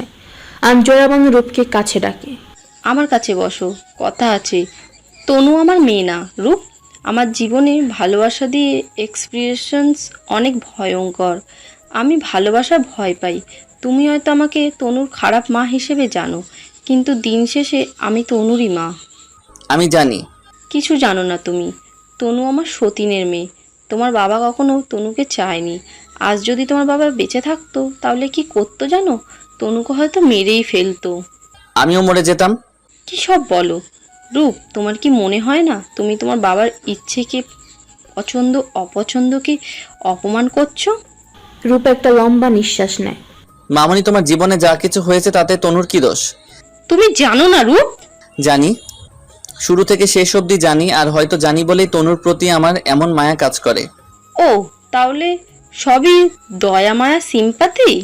জানি না, আমি হয়তো তনুর মায়ায় পড়ে তনুকে ভালোবাসি, নয়তো তনুকে ভালোবাসি তনুর মায়ায় পড়েছি।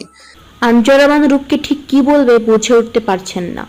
বাবা বেঁচে থাকলে আমি হয়তো বাবাকেও মানিয়ে নিতাম, নয়তো তনুকে নিয়ে দূরে কোথাও চলে যেতাম, তবুও তনুকে ছাড়তাম না। রূপের এমন উত্তরে তিনি রূপকে কি বলবেন বুঝে উঠতে পারছেন না। আঞ্জুরা বানু রূপকে বারবার তনুর ব্যাপারে কিছু একটা বলতে চান, কিন্তু রূপ প্রত্যেকবারই তাকে থামিয়ে দেয়। রূপ মামুনিকেও বারণ করে দেয় যেন তনুর অতীতের ব্যাপারটা কিছুই না জানে। আঞ্জুরা বানু তনুকে জানাতে চাইলেও কিছু একটা ভেবে আর জানায় না। হয়তো তিনি চান না তনু তাকে সৎমা হিসেবে চিনুক। তিনি তনু নিজের মা হয়েই থাকতে চান, খারাপ মা হোক বা ভালো মা, দিন শেষে তিনি তনুর মা। বাড়ির পরিবেশটা কেমন একটা হয়ে আছে। তনু সেই দুপুরের পর থেকে আর ঘর থেকেই বার হয়নি। তনুর কেমন যেন লাগছে। শেফালি বেগম বার কয়েক তনুর ঘরে আসলেও তনু তেমন একটা কথা বলেনি, শুধু প্রশ্নের উত্তর দিয়েছে মাত্র। শেফালি বেগমও বেশ বুঝতে পারছে তনুর অস্বস্তি হচ্ছে। রাতে তনুকে খাবারের জন্য ডাকা হয়। তনু জানে দেয় সে পরে খাবে, সবাই খেয়ে নিক। তনুর মধ্যে কেমন একটা সংকোচ কাজ করছে, সবার সামনে যেতে ইচ্ছে করছে না। রূপ খাবার খেয়ে হাঁটা ধরে তনুর ঘরের দিকে। এবার আর আঞ্জুরা বানু রূপকে কিছু বলে না, চুপচাপ নিজের ঘরে চলে যায়। তনু বিছানায় উবু হয়ে বই পড়ছিল। রূপ কিছু না বলেই দুম করে বিছানায় গিয়ে তনুর পাশে শুয়ে পড়ে। তনুর তো ভয়ে দম হয়ে যায় অবস্থা। তনু উঠে বসে, কি করছো? কেউ দেখে ফেললে? দেখে ফেললে মানে? সবাই তো দেখলো আমি তোর ঘরে আসলাম। তনু চমকে যায়। দেখেছে মানে? মা দেখেছে? হুম। কি বলো? বকলো না তোমাকে? রূপ তনুকে টেনে নিজের কাছে নিয়ে আসে। বকবে মানে? কেন বকবে? বর বউয়ের ঘরে গেলে শাশুড়িরা বকা দেয় জানি না তো? ধ্যাত, তনয়া, কাল রেডি থাকিস। কেন আবার ডিনার ডেটে নিয়ে যাবে সেদিনের মতো? রূপ লজ্জা পায়। তনুকে একটা চোখ মেরে বলে, কেন আবার যেতে মন চাইছে নাকি? ক্যান্ডেল লাইট ডিনার সমস্যা নেই, এখন তুই চাইলে আমরা নিজেই রুমেই করতে পারি না? মানে ক্যান্ডেল লাইট ডিনার। এবার তনু লজ্জা পেয়ে যায়। সত্যি করে বলো, কোথায় নিয়ে যাবে? কাল অন্তরের বিয়ের রিসেপশনে। অন্তর ভাই আবার কবে বিয়ে করলো? আজই। কি বলো? আচ্ছা, তোমার না হওয়া সতীন কি অন্তর ভাইয়ের সাথে পালিয়েছে? রূপ জোরে জোরে হাসে। আমার বন্ধু আসলেই গ্রেট। সেদিন রূপ তনুকে বারবার নিজের ঘরে থাকার জন্য বললেও তনু যেতে নারাজ। সে তো ভয়ে দরজা বন্ধ করে রেখেছে যাতে রূপ না আসতে পারে ঘরে। কেমন একটা লজ্জা লাগছে, সবার সামনে দিয়ে রূপের ঘরে ঢুকবে, বাড়ির সবাই দেখে ফেলবে তো। ছিছি, কেমন লাগবে বিষয়টা। কেটে যায় বেশ কিছু সময়। পরিবারের সবাই স্বাভাবিকভাবে মেনে নিয়েছে রূপ আর তনুর সম্পর্কটা। তবে আঞ্জোরা বা নূর কোথাও একটা যেন সংকোচ রয়েই গেছে তনুকে নিয়ে। তিনি মাঝে মাঝে তনুকে প্রশ্ন করেন, তনু, তুমি কি আদেও ওর রূপের সাথে ভালো থাকতে পারবে শেষ অবধি? তনু মায়ের প্রশ্নে অবাক হয়। সব মায়েরাই তো চায় মেয়েরা সুখে থাকুক। তুমি কি চাও না আমি সুখে থাকি? আঞ্জোরা বানু একটা দীর্ঘশ্বাস ফেলে। আমি সত্যি চাই না তোমার ভাগ্য আমার মতো হোক। আমার ভয় হয় তনু তোমাকে নিয়ে। রূপ তো পুরুষ মানুষ ভালোবাসা আমি বিশ্বাস করি না। ভালোবাসা রূপ বদলাবেই। তনু মায়ের এমন কথায় অবাক হয়। মা কি বলছে তার কিছুই তো বোধগম্য নয়। রূপ আর তনুর বিবাহিত জীবন বেশ ভালোই কাটছিল। তবে এই যে বাঙালি পরিবারের নিয়ম অনুযায়ী নির্ধারিত একটা সময়ের পর বাচ্চা নিতেই হবে, তনুও তার বাহিরে নয়। দেখতে দেখতে কেটে গেছে বেশ খানিকটা বছর। তনুও সমাজের ধারাবাহিকতা মেনে একটা বাচ্চা নিতে চাইছে, কিন্তু রূপ চাইছে না। শেফালি বেগমও তনুর কাছে আবদার নিয়ে বসে আছে, বাচ্চা তার লাগবেই। শেষ বয়সে নাতি নাতনির সাথে খেলবে, এটাই তো নিয়ম। দেখতে দেখতে আরও কয়েকটা বছর কেটে গেল, কিন্তু রূপ তনুয়ের সংসারে এখনো কোনো বাচ্চা এলো না। যেই শেফালি বেগম একসময় তনুকে আঞ্জোরা বানুর চেয়ে বেশি ভালোবাসত, সেই শেফালি বেগম এখন যেন তনুকে দেখতে পারে না। তার ধারণা তনুরই হয়তো কোনো প্রবলেম আছে, নয়তো তনু আজকালকার মেয়েদের মতো বাচ্চা নিতে চাইছে না, তাই তো বাচ্চা হচ্ছে না। আজকাল শেফালি বেগম তনুকে কথা শোনায়, তনু কষ্ট পায় তার আচরণে।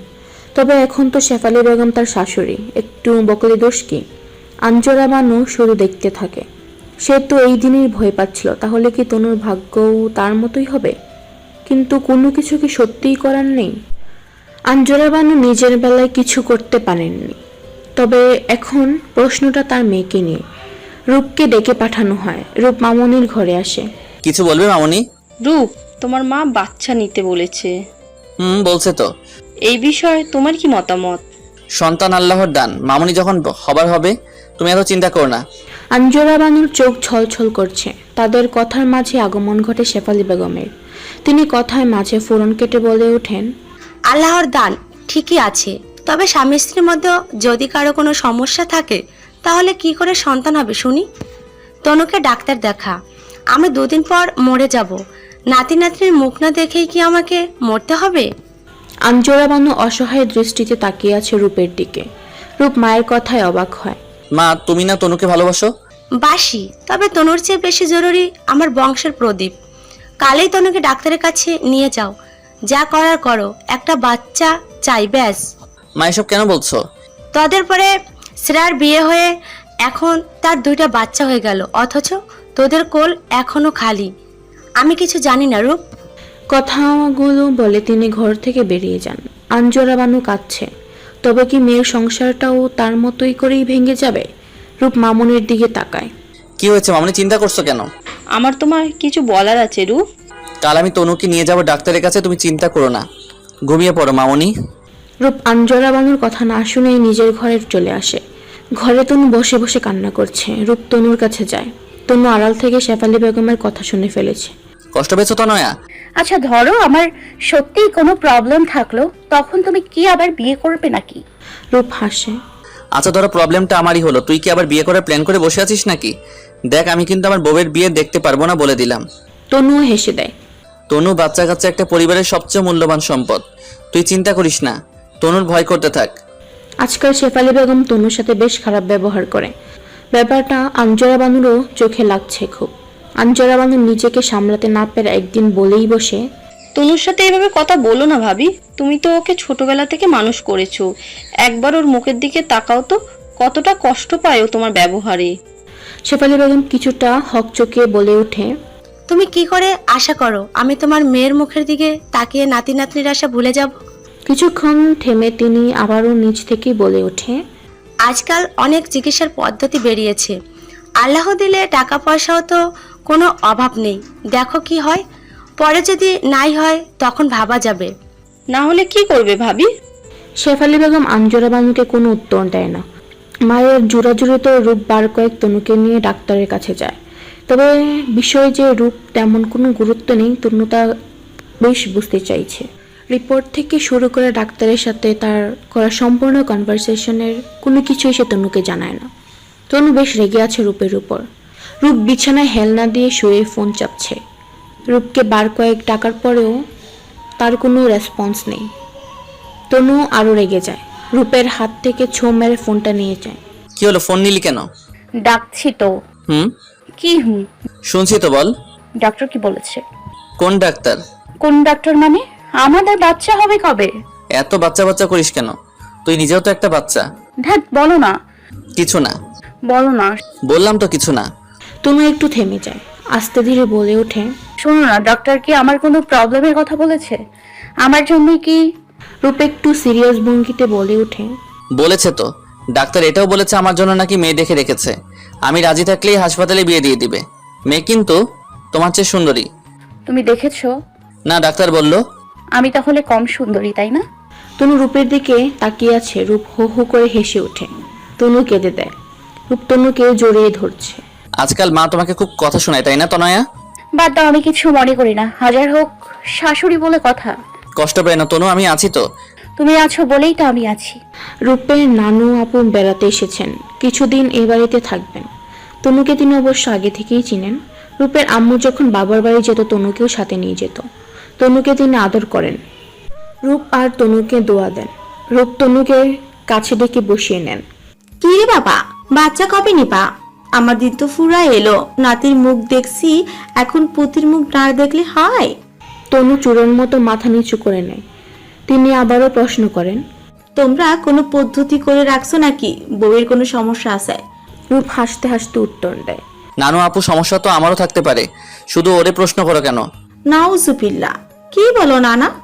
তোমার সমস্যা থাকবে কেন? তুমি আমার জুয়ান পুরুষ, তোমার সমস্যা কি? পুরুষ মানুষের আবার সমস্যা থাকে? রূপ একটা দীর্ঘ শ্বাস ফেলে। নানু আপু, সমস্যা কি শুধু মেয়েদেরই থাকে? তুমি পুরুষ মানুষ, এইসব মেয়েদের ব্যাপার বুঝবা না। যাও, তুমি যাও, তোমার বউয়ের সাথে কথা বলি। রূপ যেতে না চাইলেও রূপকে বকে পাঠিয়ে দেয়।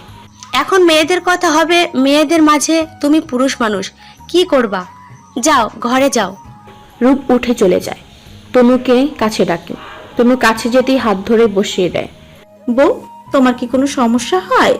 তনু উত্তর দেয়, কিসের সমস্যা? শেফালি বেগম ধমকিয়ে প্রশ্ন করে, বুঝেছি না, কি সমস্যা? নানু আপু তনুর হাতে এক বোতল পানি ধরিয়ে দেয়। এই নাও পানি পড়া, এটা মাজারের পানি পড়া। যারা খায় তাদের বছর ঘুরতে না ঘুরতে বাচ্চা হয়, তোরও হবে, চিন্তা করিস না। তনু নিতে চায় না। শেফালি বেগম জোর করে হাতে পানি পড়া গুছিয়ে দেন। তিনি সাথে করা একজোড়া বাতাবি লেবুও এনেছেন। বউ, এই জোড়া একসাথে খাবা, তাহলে জোড়া বাচ্চা হবে। বহু কষ্টে এই জোড়া জোগাড় করছি, বছরে একবার ধরে, অনেক গুণের জিনিস, এখনই খাবা কিন্তু। তনু বিস্ময়ের সাথে তাকিয়ে আছে। এতগুলো একসাথে খাবো? হয়, একসাথে খাবা। যাও, এখনই খাও, দোয়া কালাম পড়িও। তনু ঘরে যায়। রূপ বিছানায় উবু হয়ে শুয়ে বই পড়ছে। তনু বাটি ভর্তি বাতাবি লেবু মাখা নিয়ে বসে পড়ে রূপের পাশে। রূপ মুখ তুলে তাকায় তনুর দিকে। ওগুলো কি? লেবু দেখো না। গাছের সব বাতাবি লেবু নিয়ে বসতে পেট খারাপ করবে না? না, করবে না। রূপ উঠে বসে তনুর হাত থেকে নিয়ে এক চামচ খেতে নিলে তনু বলে ওঠে, নানু আপু শুধু আমারে খাইতে বলছে, পানি পড়াও দিছে। রূপের কপালে জড়িয়ে উত্তর দেয়, কেন? এগুলো খাইলে বাচ্চা হয়। কি যত সব আজগুবি কথা! তুমি খাইলে তোমারও হবে। কি বলিস? রূপ হাসতে হাসতে এক চামচ খায়। বাচ্চা তোর হোক বা আমার হওয়া নিয়ে তো কথা, একজনের হইলেই হলো। তনু মুখ ভেঙচি কাটে। এগুলো সব কুসংস্কার। নানু আপু পুরনো দিনের মানুষ, উনি এগুলো বিশ্বাস করতেই পারেন, তাই বলে তুই এসব আজগুবি কথা মানবি নাকি? তনু খেতেই থাকে। রূপ হাত থেকে বাটিটা কেড়ে নেয়। শেফালি বেগমের মাথা প্রচন্ড গরম হয়ে আছে। সকাল থেকে তিনি নিজের ঘর থেকে বের হননি। খাওয়া দাওয়া তো দূরের কথা, আঞ্জরা বানু শেফালি বেগমের সাথে কথা বলতে গেলে তিনি সাফ জানিয়ে দেয় প্রয়োজনে তিনি রূপের বিয়ে দেবেন, কিন্তু তারপরেও তার একটা নাতি অথবা নাতনি চাই। চাই মানে চাই। রূপ মায়ের কাছে যায়, শান্ত গলায় প্রশ্ন করে, মা এমন কেন করছো? বাবা, আমি কি নাতি নাতির মুখ দেখবো না? আল্লাহর ইচ্ছা হইলে অবশ্যই দেখবা। তনুর কি কোনো সমস্যা আছে? ডাক্তার কি বলেছে? আমার থেকে কিছু লুকাস না বাবা। রূপ চোখ মুখ শক্ত করে প্রশ্ন করে। যদি সমস্যা থাকে তাহলে কি করবা? তোর আরেকটা বিয়ের ব্যবস্থা করি। এবার রূপের মাথাটা গরম হয়ে যায়। শুধুমাত্র একটা বাচ্চার জন্য এত বছরের ভালোবাসা জলাঞ্জলি দিব? বাচ্চা তো যে কোনো অনাথ আশ্রম থেকেও পাওয়া যায়। আমরা না হয় কোনো অসহায় বাচ্চার দায়িত্ব নিব। শেফালি বেগম রূপকে ধমকিয়ে থামিয়ে দেয়। যারে তারে টোকাইয়ে নিয়ে আসবি আর আমার তারে মানা লাগবে? রূপ একটু চেঁচিয়ে ওঠে। তার মানে তো তোমার কথা অনুযায়ী তনুর সমস্যা থাকলে আমার তনুকে ছেড়ে দিয়ে আরেকটা বিয়ে করতে হবে নিজের জন্য, তাই তো? ছাড়বি কেন? তোরও থাকবে, সমস্যা কি? থামো তো মা। রূপ, রূপ ঘুরে যায়, কিছু কাগজপত্র হাতে করে নিয়ে। নাও দেখো। কি এগুলো? রিপোর্ট। সমস্যা তনুর না আমার, এখানে সব লেখা আছে দেখো। শেফালি বেগম অবাক চোখে তাকিয়ে আছে রূপের দিকে।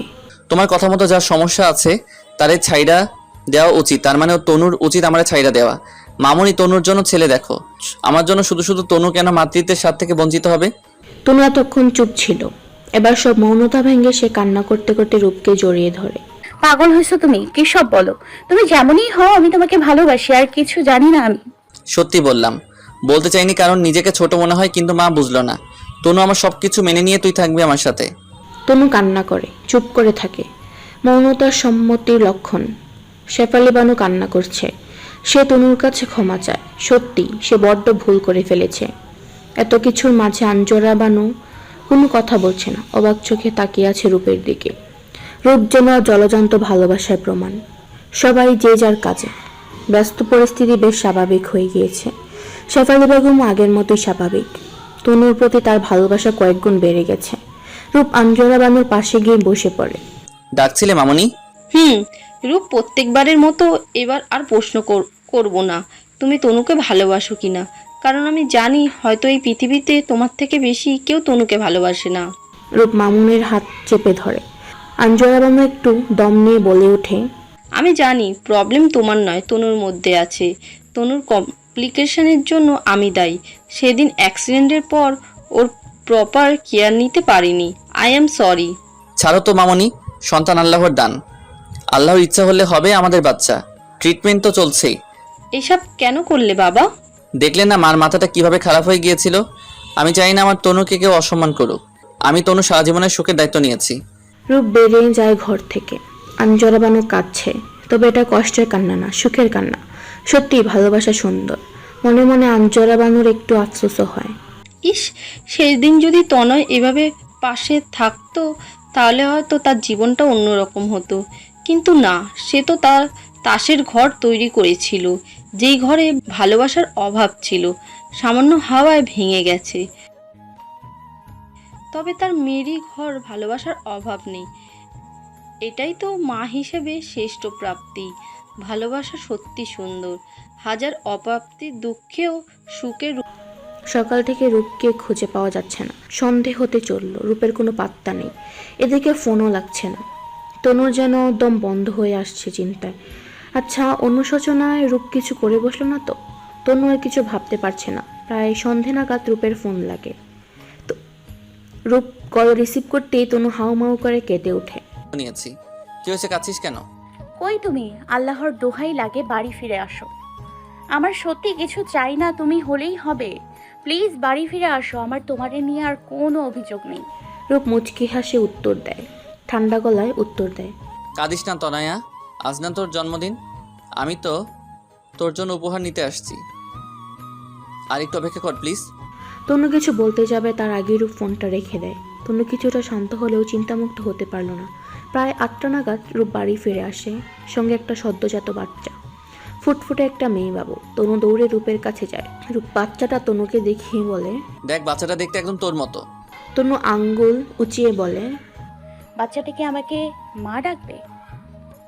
ডাকবে তোর আমাকে বাবা। তনু খুব খুশি। রূপ তাকে জন্মদিনের সেরা উপহার দিয়েছে। সেই বছর গড়াতে না গড়াতেই তনু কনসিভ করে। অনেক কমপ্লিকেশনের মাঝেই তনুর যমজ বাচ্চা হয়। 2টা ছেলে বাচ্চা হয়েছে। তনু আর রূপ এখন 3 বাচ্চার বাবা মা।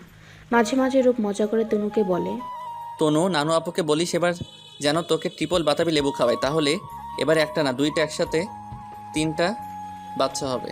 তনু রাগী চোখে তাকায় রূপের দিকে। রূপ হাসতে থাকে। ভালোবাসা সত্যিই খুব সুন্দর।